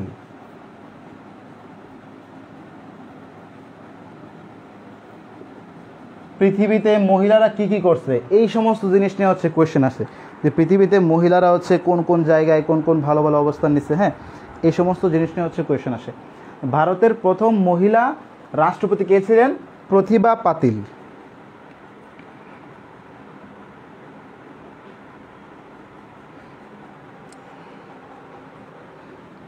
ভারতের আরেকটা তথ্য জানো, যে ভারতের একটা লোক আছে হচ্ছে নাম সরোজিনী নাইডু। ভারতের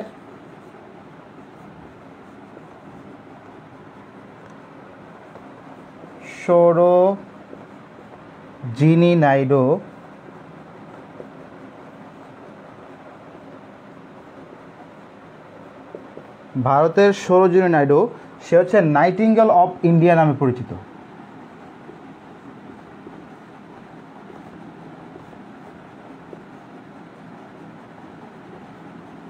অফ, আমি শুধুমাত্র ইম্পর্টেন্টগুলো লিখে দিব তোমাদেরকে, হ্যাঁ। ইন্ডিয়া নামে পরিচিত, নাইটিঙ্গেল অফ ইন্ডিয়া নামে পরিচিত।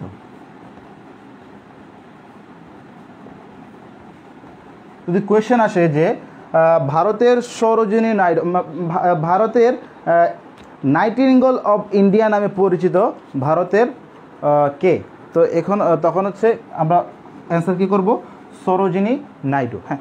ভারত সম্পর্কে এই অল্প কয়েকটা তথ্য। তারপর হচ্ছে আমরা চলে যাব এখন পাকিস্তানে।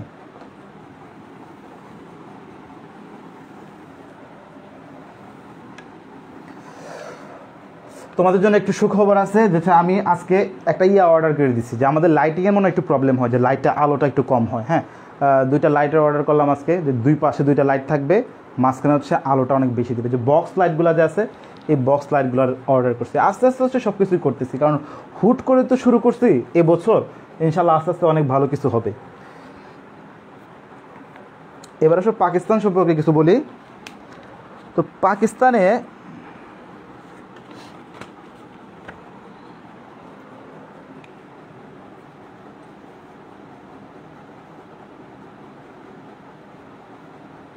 হেডলাইন করো পাকিস্তান। পাকিস্তান নিয়ে তেমন কোয়েশ্চেন আসে না, তারপরও কিছু জেনে রাখো। পাকিস্তান তথা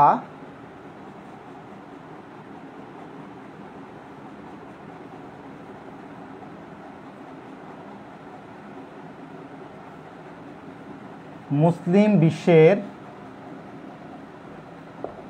পাকিস্তান তথা মুসলিম বিশ্বের প্রথম মহিলা প্রধানমন্ত্রী।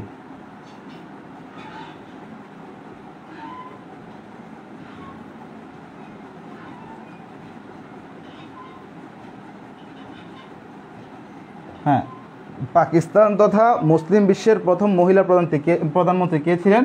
বেনজির ভুট্টো।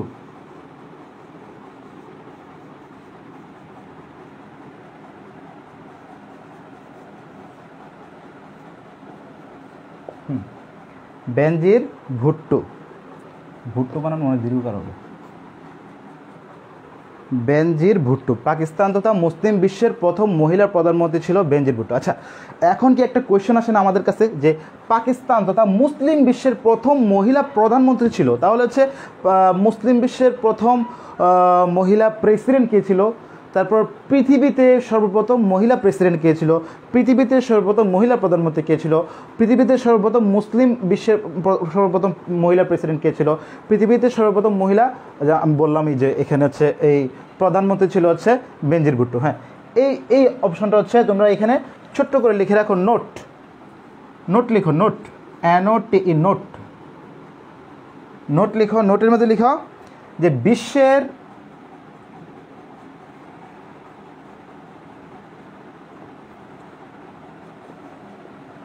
প্রথম নারী প্রধানমন্ত্রী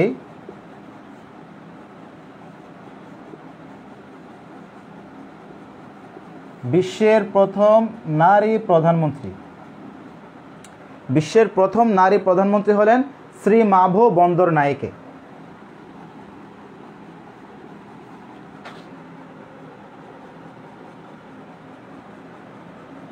শ্রী মাভো বন্দরনায়েকে।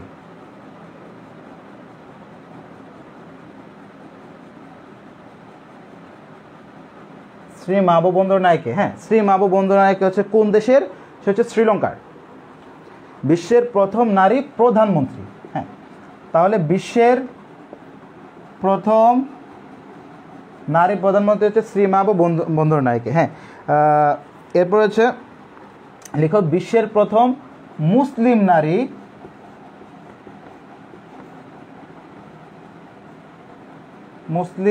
নারী প্রধানমন্ত্রী। হ্যাঁ, মুসলমানদের দিক দিয়ে হচ্ছে নারী প্রধানমন্ত্রী কে?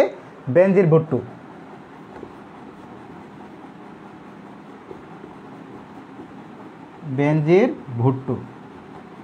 বেনজির ভুট্টো, পাকিস্তান। ওকে, আচ্ছা, প্রধানমন্ত্রীর কাজ শেষ হলো, এখন আমরা চলে যাব হচ্ছে প্রেসিডেন্টে। ক্লিয়ার দেখা যাচ্ছে না? বলে কি ক্লিয়ার দেখা যাচ্ছে না? এখন বলো তো ক্লিয়ার দেখা যাচ্ছে কিনা?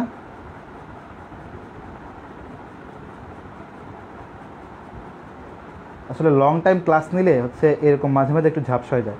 এখন বলো তো ভাইয়া ক্লিয়ার দেখা যাচ্ছে কিনা?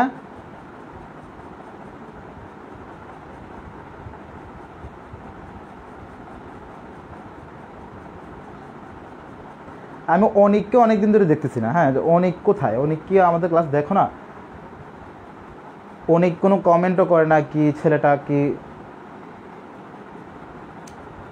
অনিককে আমি খুঁজতেছি।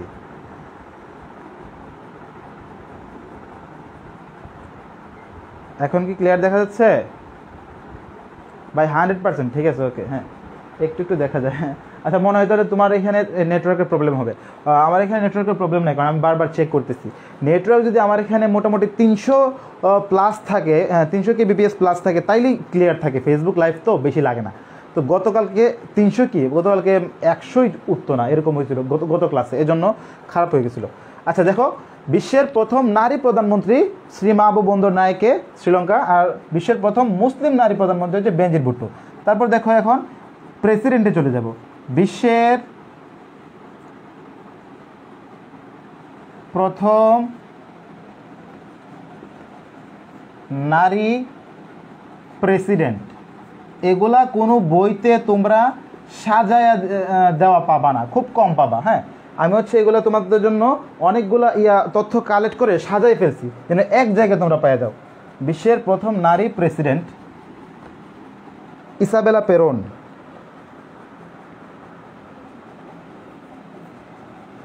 ইসাবেলা পেরুন। কি পেরুন? ইসাবেলা পেরুন। ইসাবেলা পেরুন হচ্ছে আর্জেন্টিনার। ইসাবেলা। বিশ্বের প্রথম নারী প্রেসিডেন্ট হচ্ছে ইসাবেলা পেরুন। আর বিশ্বের প্রথম মুসলিম নারী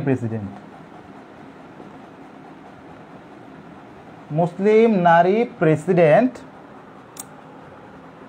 মেঘবতী সুকর্ণপূর্তি। মেঘবতী সুকর্ণপুত্রী।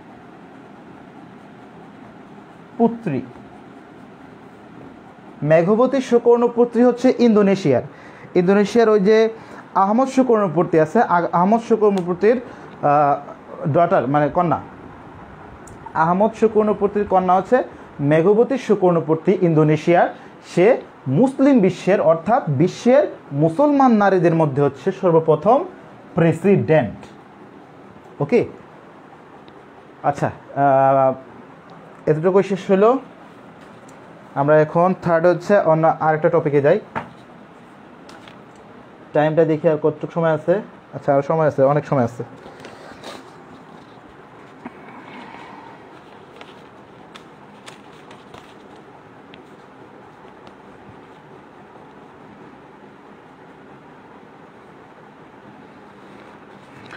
আচ্ছা, এখন শ্রীলঙ্কা নিয়ে কয়েকটা কথা বলি।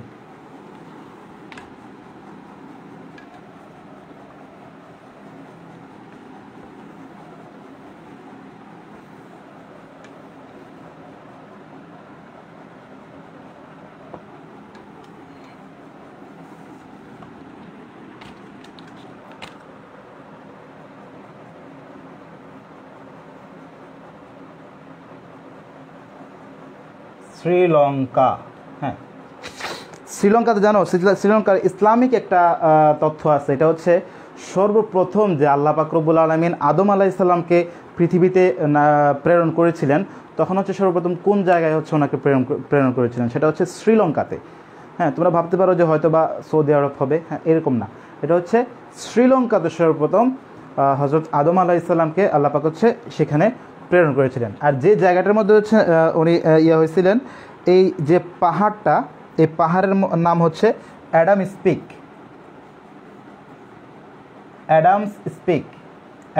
স্পিক নামে একটা পাহাড় আছে। এই পাহাড়ে হচ্ছে সর্বপ্রথম উনি অবতরণ করছিলেন। অ্যাডামস পিক পর্বতে অবতরণ করেন।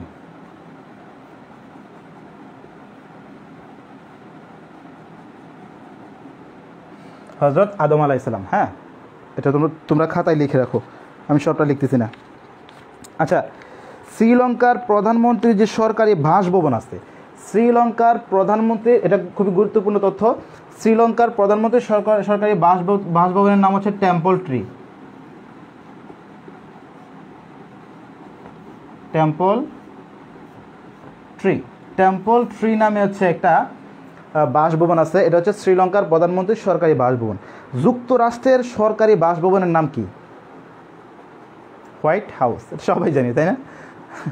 যুক্তরাষ্ট্রের সরকারি বাসভবনের নাম হচ্ছে হোয়াইট হাউস, আর শ্রীলঙ্কার যে সরকারি বাসভবন আছে এটার নাম হচ্ছে টেম্পল ট্রি। আচ্ছা, এই সার্কভুক্ত, এই শ্রীলঙ্কা তো সার্কভুক্ত দেশ তাই না? তো সার্কভুক্ত দেশের মধ্যে হচ্ছে সবচাইতে বেশি বৃষ্টিপাত হয় এই শ্রীলঙ্কাতে। এবং শ্রীলঙ্কার আরেকটা তথ্য হচ্ছে, সার্কভুক্ত দেশগুলোর মধ্যে হচ্ছে আত্মহত্যার প্রবণতা যে একটা আছে, এটা সবচাইতে বেশি শ্রীলঙ্কাতে। শ্রীলঙ্কার মানুষ আত্মহত্যা করে বেশি, শ্রীলঙ্কাতে আত্মহত্যার প্রবণতা অনেক বেশি। আর দক্ষিণ এশিয়ার যে 8টা দেশ আছে, এই 8টা দেশের মধ্যে হচ্ছে একমাত্র বৌদ্ধ রাষ্ট্র, একমাত্র বৌদ্ধ রাষ্ট্র হচ্ছে শ্রীলঙ্কা। দক্ষিণ এশিয়ার 8টা দেশের মধ্যে হচ্ছে একমাত্র বৌদ্ধ রাষ্ট্র হচ্ছে শ্রীলঙ্কা। শ্রীলঙ্কা কি একটা বৌদ্ধ রাষ্ট্র।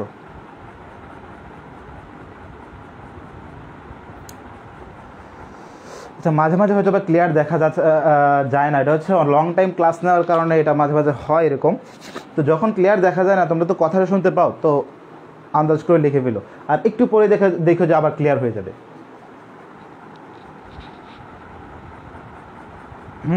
একটু পরে আবার ক্লিয়ার হয়ে যাবে, দেখো। আচ্ছা, শ্রীলঙ্কা শেষ।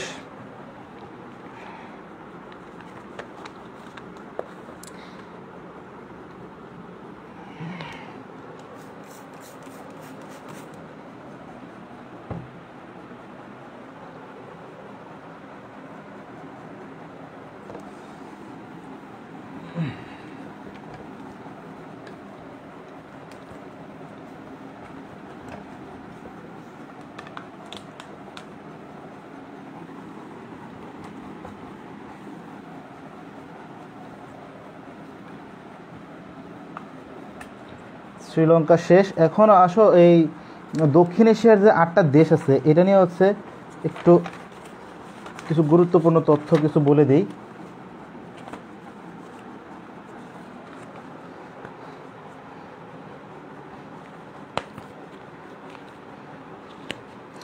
লিখো, দক্ষিণ এশিয়ার ল্যান্ডলক, LOCK, ল্যান্ডলক বা স্থলবেষ্টিত রাষ্ট্র।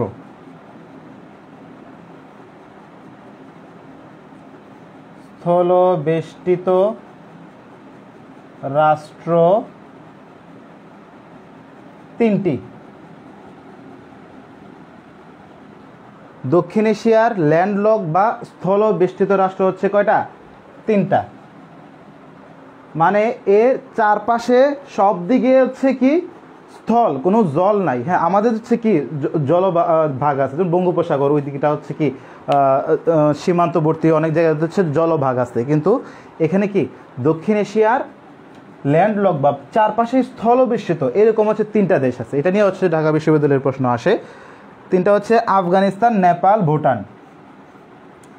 কোন 3টা? আফগানিস্তান, আফগানিস্তান নিয়ে মনে হয় একবার কোয়েশ্চেন আসছিল। আফগানিস্তান, নেপাল, ভুটান। নেপাল, ভুটান। এই ভুটান হচ্ছে বজ্রপাতের দেশ, মানে ভুটানে হচ্ছে বজ্রপাত অনেক বেশি হয়। হ্যাঁ, আর ভুটানে হচ্ছে বজ্রপাত অনেক বেশি হয়। আর জাপান হচ্ছে কি ভূমিকম্পের দেশ, জাপানে হচ্ছে ভূমিকম্প বেশি হয়, খেয়াল রাখো এটা। আফগানিস্তান, নেপাল, ভুটান, এটা হচ্ছে ল্যান্ডলক বা স্থলবেষ্টিত রাষ্ট্র। হ্যাঁ, এবার আসো স্থলবেষ্টিত পড়লাম, এখনো জলবেষ্টিত আবার আছে একটা, ওয়াটারলক। দক্ষিণ এশিয়ার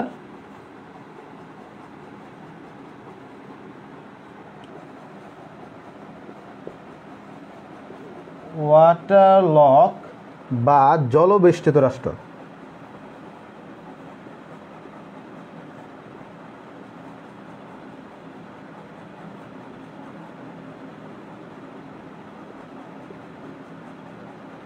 হ্যাঁ, ওয়াটারলক বা জলবেষ্টিত রাষ্ট্র হচ্ছে দুইটি,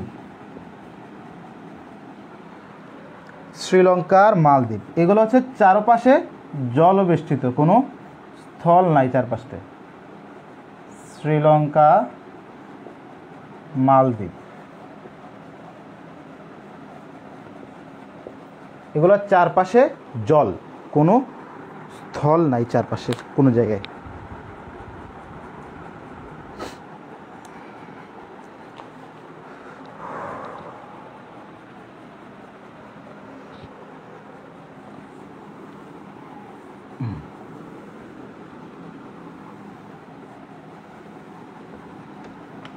ওকে, এতক্ষণ হচ্ছে আমরা দক্ষিণ এশিয়া নিয়ে কয়েকটা দেশ নিয়ে আলোচনা করলাম। এখন চলে যাই দক্ষিণ পূর্ব এশিয়ার কয়েকটা দেশ। গুরুত্বপূর্ণ একটা দেশ হচ্ছে থাইল্যান্ড।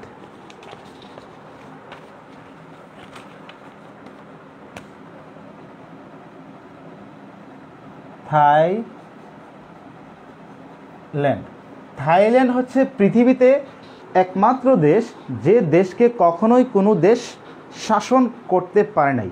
এটাকে বলা হয় চিরস্বাধীন দেশ, মুক্ত ভূমি। হ্যাঁ, এই ধরনের বলা হয় যে চিরস্বাধীন, মানে কখনোই কোনো কেউ কি করতে পারে নাই, শাসন করতে পারে নাই। হ্যাঁ,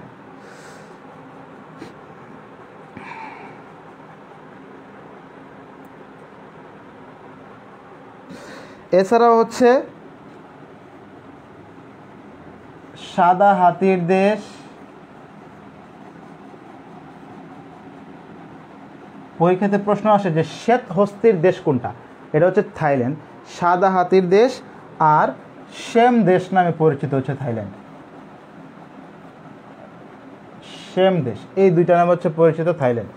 সাদা হাতির দেশ, শেম দেশ। সাদা হাতির দেশ আর শেম দেশ নামে পরিচিত থাইল্যান্ড। থাইল্যান্ডের প্রথম নারী প্রধানমন্ত্রী, লিখো, থাইল্যান্ডের প্রথম নারী প্রধানমন্ত্রী, প্রথম নারী প্রধানমন্ত্রী ইংলাক সেনাওয়াত্রা।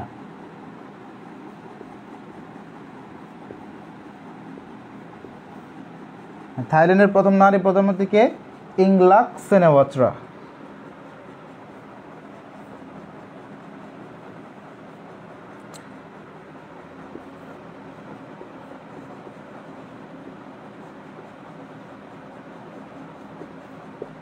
ওকে, সাদা হাতির দেশ, শেম দেশ নামে পরিচিত হচ্ছে থাইল্যান্ড। আর থাইল্যান্ডের প্রথম নারী প্রধানমন্ত্রী হচ্ছে ইংলাক সেনাওয়াত্রা। লেখাগুলো অনেক বাঁকা হয়ে যাচ্ছে না? তাড়াতাড়ি লিখতে গেলে তো এরকম হয়ে যায়।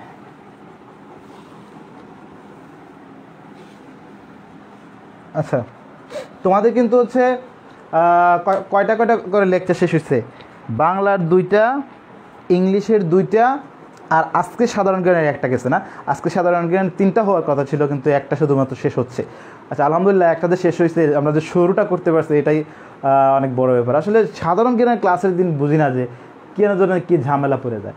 আজকে হচ্ছে মানে সন্ধ্যার, এখন মাথাটা অনেক ঠান্ডা লাগতেছে, ভালো লাগতেছে, কিন্তু সন্ধ্যার আগ থেকে, হ্যাঁ আসরের পর থেকে হচ্ছে এত ব্যথা করতেছে মাথা আমার, মাঝে মাঝে এরকম হয়।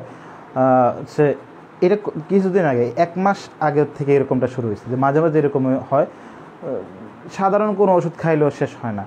হ্যাঁ, যে দেখা গেছে যে একজন মাথা ব্যথার জন্য যে সর্বোচ্চ হাই পাওয়ার যেটা টাফনিল, হ্যাঁ টাফনিল খাইতে হয়। টাফনিল একটা খাইলেও দেখা যাচ্ছে অনেক সময় কাজ হয় না, তারপরেও মাথা ব্যথা থেকেই যায়। এখন তো করোনার জন্য তো বাইরেও যেতে পারছি না, ঢাকাতে থাকলে হচ্ছে ডাক্তার দেখাতে পারতাম। আচ্ছা,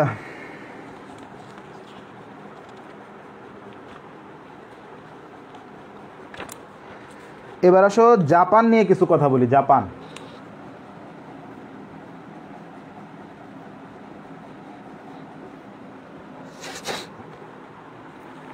জাপান, এই জাপানের পূর্ব নাম ছিল হচ্ছে নিপ্পন। তোমরা লিখে ফেলো নিপ্পন। আমি এটা লিখতেছি না যে জাপানের পূর্ব নাম, তোমরা লিখো জাপানের পূর্ব নাম ছিল নিপ্পন। জাপানের পূর্ব নাম কি ছিল? নিপ্পন। জাপানের বর্তমান যে সম্রাট আছে, সম্রাটের নাম হচ্ছে নারিহিতো। নারিহিতো 126তম।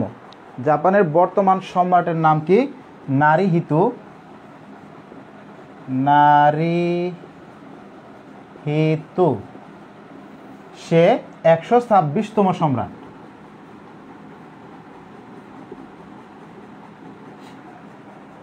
জাপানের বর্তমান সম্রাট হচ্ছে নারিহিতো 126তম। প্রাচ্যের গ্রেট ব্রিটেন ও ভূমিকম্পের দেশ বলা হয় জাপানকে। প্রাচ্যের গ্রেট ব্রিটেন আর ভূমিকম্পের দেশ বলা হয় জাপানকে। প্রাচ্যের গ্রেট ব্রিটেন কাকে বলা হয়? জাপানকে। প্রাচ্যের গ্রেট ব্রিটেন প্লাস ভূমিকম্পের দেশ বলা হয়। জাপানে অনেক বেশি ভূমিকম্প হয়, কিন্তু এটা ভালো দিক হচ্ছে জাপানের ভূমিকম্পের দেশ। জাপান কিন্তু বাংলাদেশকে অনেক সহায়তা করে। বাংলাদেশকে সবচাইতে বেশি সহায়তা করেছে জাপান।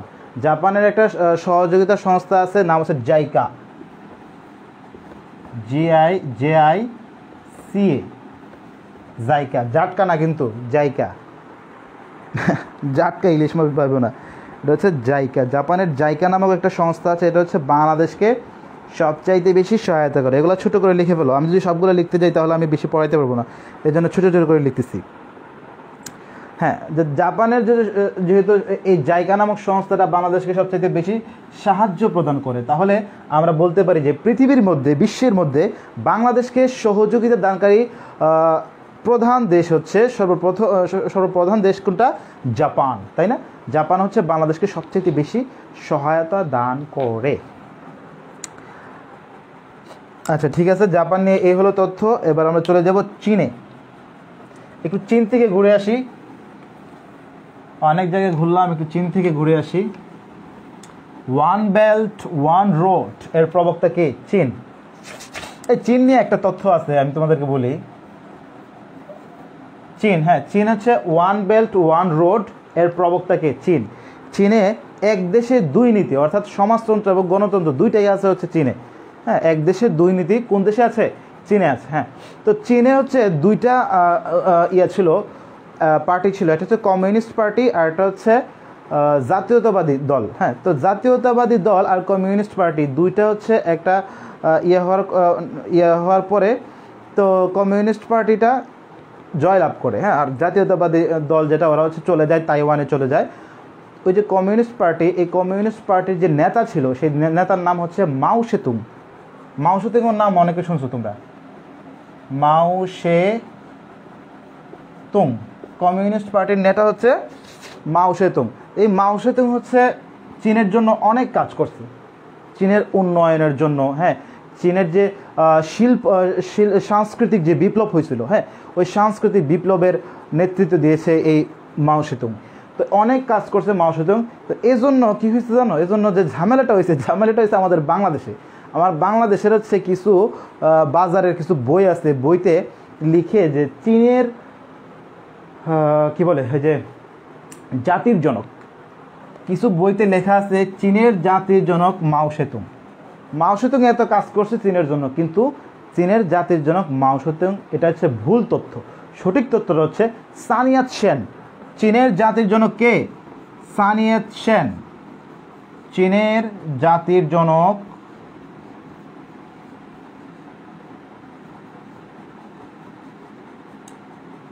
অনেক বইতে এই ভুলটা লেখা আছে যে মাও সেতুং হচ্ছে জাতির জনক চীনের, এটা ভুল।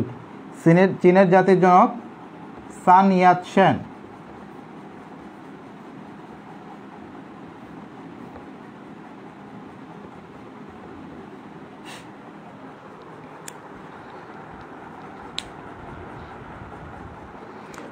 রাত যত বাড়তে থাকে আমাদের স্টুডেন্ট তত কমতে থাকে।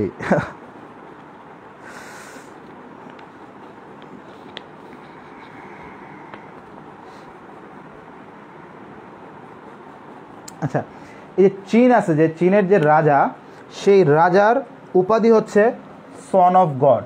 আমাদেরকে যদি বলে কোন দেশের রাজার উপাধি সন অফ গড, এটা হচ্ছে চীন। চীনের রাজার উপাধি কি? Son of god. হ্যাঁ, এই যে উইঘুর যে মুসলিম যাদেরকে নিয়ে হচ্ছে কিছুদিন আগেও চীনে হচ্ছে প্রবলেম হয়েছিল, উইঘুর মুসলিম উপজাতি যারা আছে, উইঘুর যে মুসলিম উপজাতি,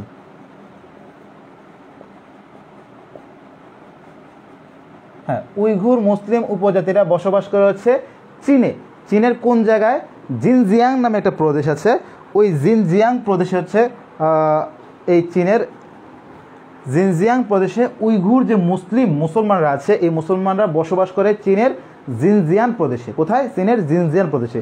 এজন্য তোমরা দেখবা যে ঢাকাতে গেলে, ঢাকাতেই ম্যাক্সিমাম আছে, বিভিন্ন জায়গায় অনেক বড় বড় হোটেল দেখবা, হোটেলের নাম হচ্ছে জিনজিয়ান। জিনজিয়ান নামে যত হোটেল আছে, হ্যাঁ, সবগুলো হোটেলে দেখবা যে অনেক বড় বড় 5 স্টার হোটেল। এই হোটেলগুলো হচ্ছে কি, এই যে উইঘুর মুসলিম যারা আছে ওদের দ্বারা হচ্ছে এগুলো পরিচালিত হয় বাংলাদেশের মধ্যে। বাংলাদেশে যে এই সাবমেরিনগুলো আছে না, বাংলাদেশের যে প্রথম সাবমেরিনগুলো কিনছিল, যে নবযাত্রা, জয়যাত্রা নামে যে 2টা সাবমেরিন নিয়ে এখন আর কথা হয় না, তো এই সাবমেরিন 2টা কিনছিল কার কাছে জানো? এগুলো হচ্ছে চীনের কাছ থেকে কিনছিল এগুলো। আচ্ছা, চীন সম্পর্কে তোমরা বই থেকে অনেক অনেক তথ্য আছে, সবগুলো পড়ে নেবা। এখন আমরা চলে যাব, কোথায় যাব? ফিলিস্তিনে চলে যাব। ফিলিস্তিন,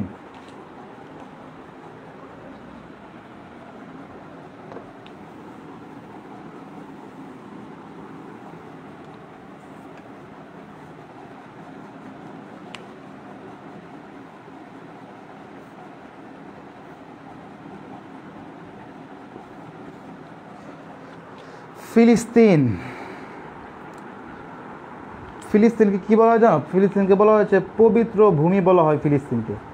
আমাদের ক্লাসের সময় আর বেশি নাই, অল্প একটু সময় আছে, শেষ করে ফেলবো। ফিলিস্তিনকে বলা হয় পবিত্র ভূমি। পবিত্র ভূমি বলা হয় ফিলিস্তিনকে। তারপর খোদার ভূমি বলা হয় ফিলিস্তিনকে। খোদার ভূমি, পবিত্র ভূমি, খোদার ভূমি বলা হয় ফিলিস্তিনকে। হামাস আর ফাতাহ নামে 2টা সংগঠন আছে ফিলিস্তিনে।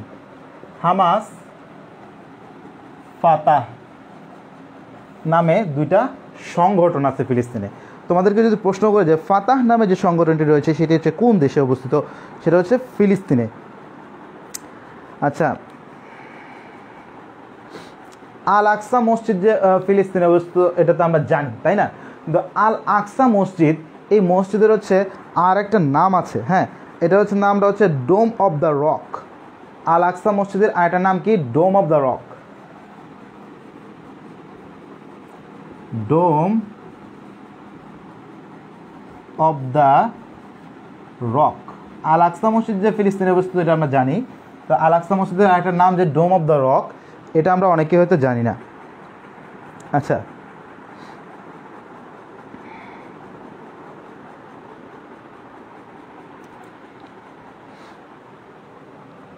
লিখো ওয়েলিং ওয়াল।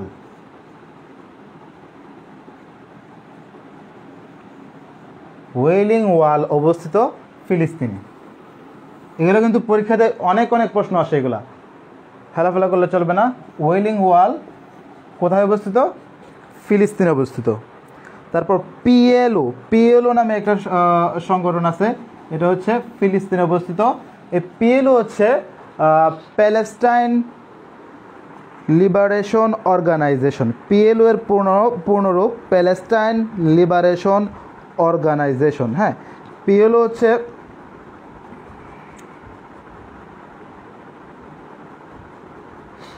পিএলও এর বর্তমান যে নেতা, তার নাম হচ্ছে মাহমুদ আব্বাস। পিএলও এর বর্তমান নেতার নাম কি? মাহমুদ আব্বাস।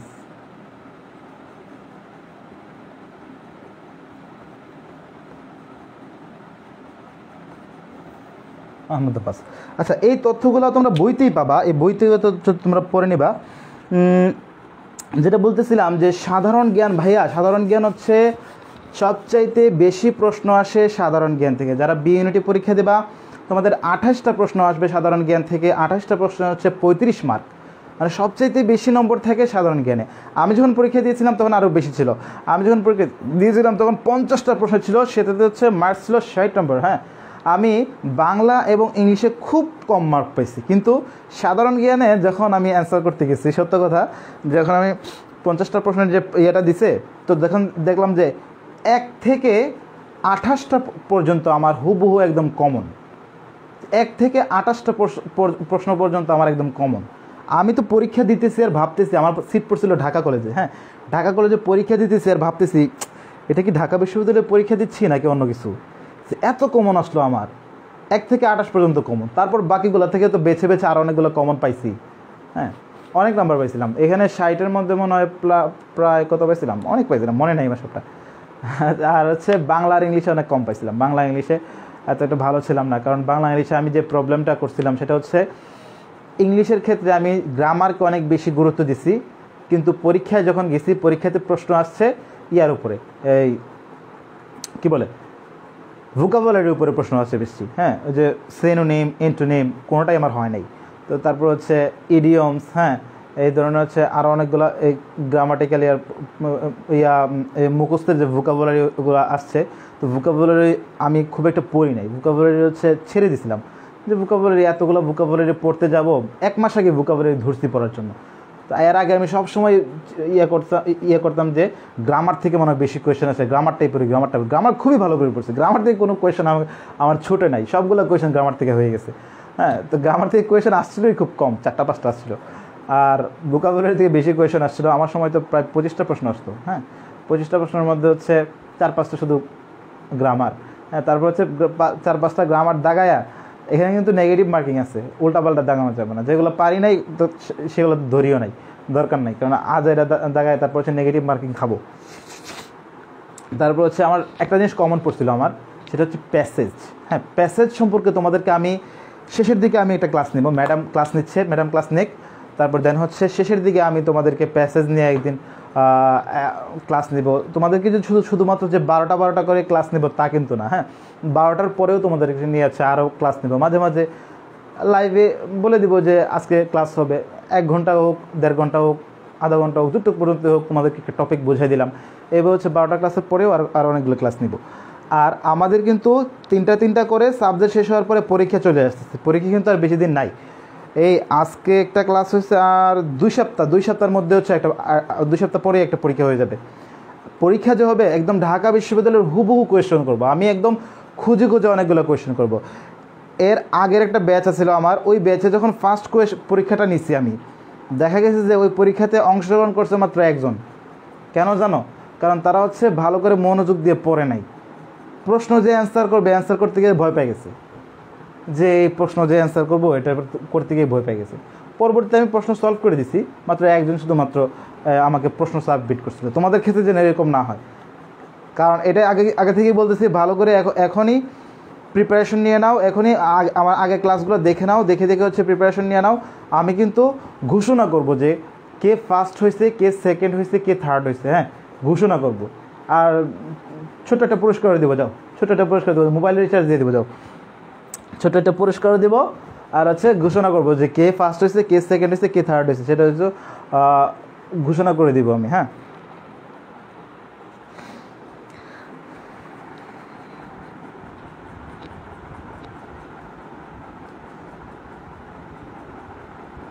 এই ক্লাস কেমন লাগছে বলো তো? খারাপ লাগছে না ভালো লাগছে বলো?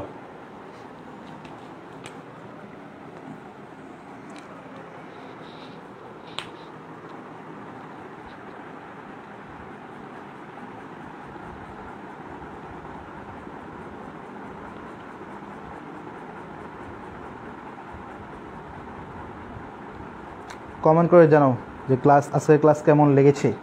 এতদিন পর্যন্ত তোমরা জেনারেল নলেজ পড়ো, কোনো জেনারেল নলেজের কোনো ইয়া পাও না যে ভাইয়া কেমনে পড়বো, কী পড়বো না পড়বো। আজকে একটু গুছায় আসছে না general নলেজটা?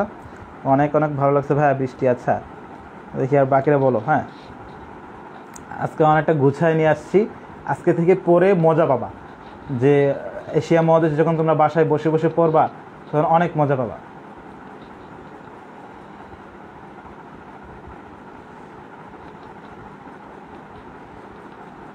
S M Raihan Jamil, আলহামদুলিল্লাহ অনেক ভালো ভাইয়া।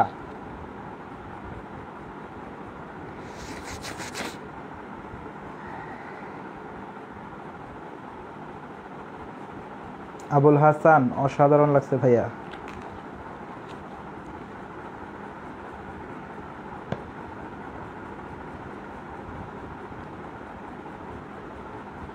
আচ্ছা মজা পাচ্ছি, আচ্ছা ঠিক আছে। হ্যাঁ, এখন থেকে হচ্ছে পড়তে পড়তে মজা পাবা। আচ্ছা এখন তুরস্ক নিয়ে কয়টা কথা বলি, তুরস্ক নিয়ে কয়টা কথা বলে তারপর হচ্ছে শেষ করে দিব। তোমরা আমাদের ইয়াটা ক্লাস রুটিনটা লিখে রাখবা কোথাও, ক্লাস রুটিনে যে আমাদের শনি সোম বুধ রাত 9টায় যে ক্লাস হয় টেবিলের পাশে লিখে রাখবা, যেন দেখলেই মনে পড়ে যায়।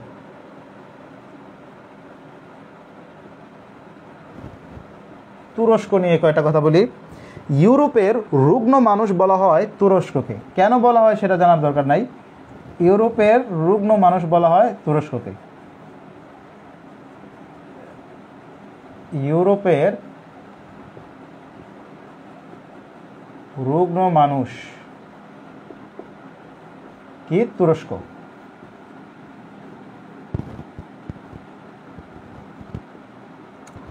ইউরোপের রুগ্ন মানুষ বলা হয় তুরস্ককে। আধুনিক তুরস্কের প্রতিষ্ঠাতা বলা হয় কামাল আতাতুর্ককে। আধুনিক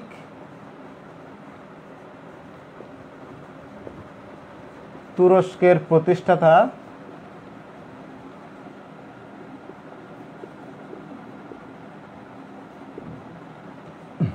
কামাল আতাতুর্ক।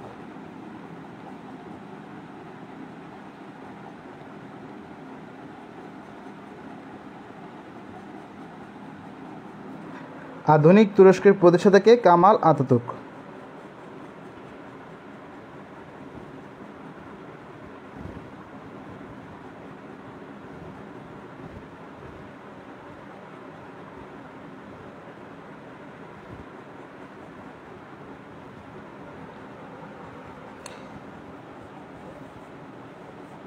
এশিয়ার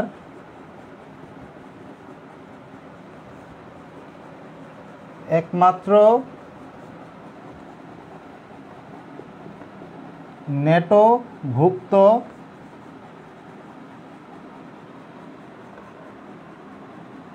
মুসলিম দেশ।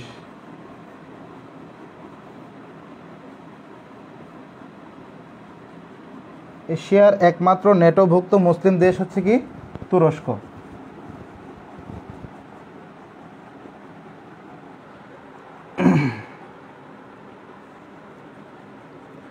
ট্রয় নগরীর কথা তো আমরা শুনছি না, ট্রয় নগরী অবস্থিত কোথায়? তুরস্ক। ট্রয় নগরী, ট্রয় নগরীর কথা একটা কবিতাতে বা একটা ইয়াতে আছে না, একটা প্রবন্ধে আছে না একজন কবির, সেই ট্রয় নগরীর অবস্থান কোথায়? তুরস্কে।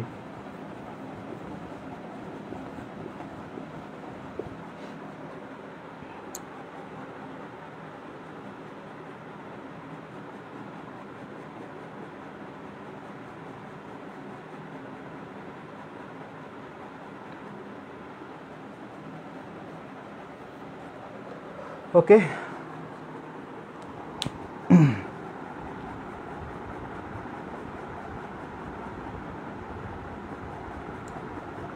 আজকে শেষ করে দেবো, আর একটু সময় আছে, 10 মিনিট আছে, 10 মিনিট পরে শেষ করে দেবো। এগুলো লিখে ফেলো। ইউরোপের রুগ্ন মানুষ হচ্ছে তুরস্ক। আধুনিক তুরস্কের প্রতিষ্ঠাতা কামাল আতাতুর্ক। এশিয়ার একমাত্র নেটোভুক্ত মুসলিম দেশ তুরস্ক। ট্রয় নগরী হচ্ছে কোথায়? তুরস্কে অবস্থিত। আমরা এই পরবর্তীতে পর্ব হচ্ছে উত্তর আমেরিকা এবং দক্ষিণ আমেরিকা, এই দুইটা মহাদেশকে একসাথে পড়ব। উত্তর আমেরিকা এবং দক্ষিণ আমেরিকা এই দুইটা মহাদেশকে আমরা একসাথে পড়ব।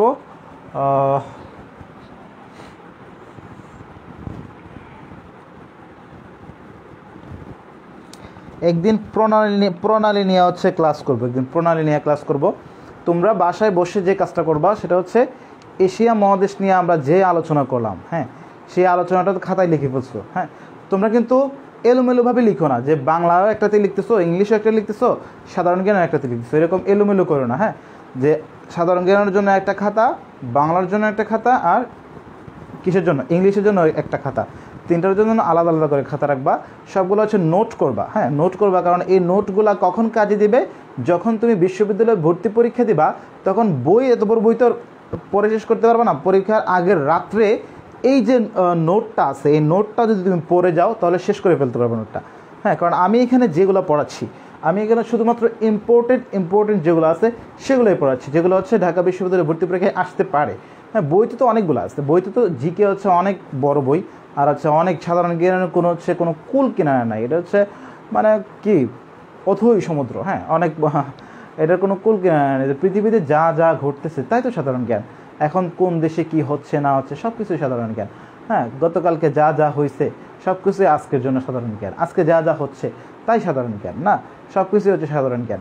আমি যখন হচ্ছে কোচিং করতাম তখন যে টিচার পড়াইতো, তো টিচার বলতেছে যে সাধারণ জ্ঞান পড়ানোর সময় বলতেছে যে, ফার্মগেটে কোচিং করতাম, বলতেছে যে আনন্দ ছন্দ যে দুইটা সিনেমা হল আছে, এই দুইটা সিনেমা হলের মধ্যে আজকে কি কি সিনেমা চলতেছে বলো তো। আমরা তো সিনেমা দেখতে যাই না, বা সিনেমার দিকে এত বেশি খেয়াল করি না, তো কেউ বলতে পারতেছে না। তো স্যার বলতেছে যে এটাও তোমাদেরকে খেয়াল রাখতে হবে যে ওইখানে সিনেমা হলে কোন কোন সিনেমা চলতেছে, আনন্দ ছন্দ সিনেমা হলে কোন কোন সিনেমা চলতেছে, এটাও একটা সাধারণ জ্ঞান, এটাও খেয়াল রাখতে হবে। যা যা পড়তেছো, পত্রিকা পারলে হচ্ছে পত্রিকা রাখবা বাসায়। পত্রিকা যদি না রাখতে পারো, প্রত্যেক দিন আধা ঘন্টা বা 1 ঘন্টা খবর শুনবা। যে সময় টিভি বা বিভিন্ন টিভিতে হচ্ছে 1 ঘন্টার খবর দেয়, এই 1 ঘন্টার খবরগুলো শুনবা। শুনলে হচ্ছে কী হবে, এখানে অনেক তথ্য পাবা, নতুন নতুন কিছু বাংলাদেশে যদি আনা নেওয়া হয়, হ্যাঁ, নতুন কিছু যদি আমদানি করা হয়, বা হচ্ছে এই যে বিমান, নতুন নতুন বিমান যে আনতেছে, হ্যাঁ, এগুলোর নামগুলা, হ্যাঁ, তোমরা পাবা। তারপর হচ্ছে কারেন্ট অ্যাফেয়ার্স, কারেন্ট ওয়ার্ল্ড তো পড়বাই। যদি সম্ভব হয় তাহলে হচ্ছে প্রথম আলো যে পত্রিকাটা আছে, প্রথম আলো পত্রিকাটা বাসায় রেখে দেবা। এই পরীক্ষার যতদিন পর্যন্ত আছে ততদিন পর্যন্ত হইলো যে প্রথম আলো পত্রিকাটা প্রত্যেকদিন তোমার বাসায় আসবে, এরকম একটা সিস্টেম করে ফেলবো। ওদেরকে বলে দিবা যে প্রথম আলো পত্রিকার জন্য প্রত্যেকদিন চলে আসে। হ্যাঁ, আমরা হচ্ছে পত্রিকা পড়তাম। আমরা 4 জন ফ্রেন্ড ছিলাম একসাথে। তোমাদেরকে মনে বলছি যে 4 জনের মধ্যে হচ্ছে আমরা 3 জনই ঢাকা বিশ্ববিদ্যালয়ে চান্স পেয়েছিলাম, শুধুমাত্র একজন চান্স পেয়েছিল। আমরা হচ্ছে সব সময় যে সন্ধ্যার পরে আমরা হচ্ছে গ্রুপ স্টাডি করতে পারতাম। 4 জনই ছিলাম, তো একসাথে 2 জন নটরডেমের ছিল, আরেকজন ছিল কোথাকার, ক্যান্টনমেন্টের ছিল। হ্যাঁ, তা আমি তো এই মফস্বল শহর থেকে গেছি আমি, তো ওরা হচ্ছে ঢাকায় পড়াশোনা করতো। তো তারপর হচ্ছে এখান থেকে আমরা 3 জনই চান্স পাইলাম। তো আমাদের প্রিপারেশনটা কি, আমাদের প্রিপারেশনটা শুধুমাত্র 3 মাসের প্রিপারেশন নিছি ভাই। আমি এর আগে অল্প কিছু পড়ছি, কিন্তু হচ্ছে প্রিপারেশনটা নিছি এই 3 মাসে। 3 মাসে যখন ঢাকাতে গেছি, তো তখন দেখলাম যে আমি যে বেচে ভর্তি হয়েছি সেই বেচে নটরডেমের স্টুডেন্ট ছিল সবচেয়ে বেশি নটরডেমের স্টুডেন্ট ছিল। তো নটরডেমের স্টুডেন্ট দেখা যেত কোনো কিছু বললে যে খুব দ্রুত উত্তর দিয়ে দিত। আমি একদম বোকার মতো বসে থাকতাম যে কী হচ্ছে এসব। পরীক্ষা নেয়, হ্যাঁ, পরীক্ষাতে আমি পাই কত, 20 নম্বরে পরীক্ষা নিলে 20-এর মধ্যে পাইছি 2। মূল্যায়ন টেস্ট, ইভ্যালুয়েশন টেস্ট নিচ্ছে 120 নম্বরের পরীক্ষা, 120 নম্বরের পরীক্ষার মধ্যে পাইছি 18 পাইলে কি পাস করব না ফেল করব? ফেল। হ্যাঁ, দ্বিতীয় মূল্যায়ন টেস্ট আসলো, তখন ওইটার মধ্যে পাইছি কত, 30 মনে হয় পাইছি। হ্যাঁ, তৃতীয় মূল্যায়ন টেস্ট আসলো, ওইটাতে পাইছি কত, 40 মনে হয় পাইছি। দেন হচ্ছে একটা পরীক্ষা নিছিল, অনেক বড় একটা পরীক্ষা। ওই বড় পরীক্ষাতে যখন গেছি, তখন ওই পরীক্ষাতে হচ্ছে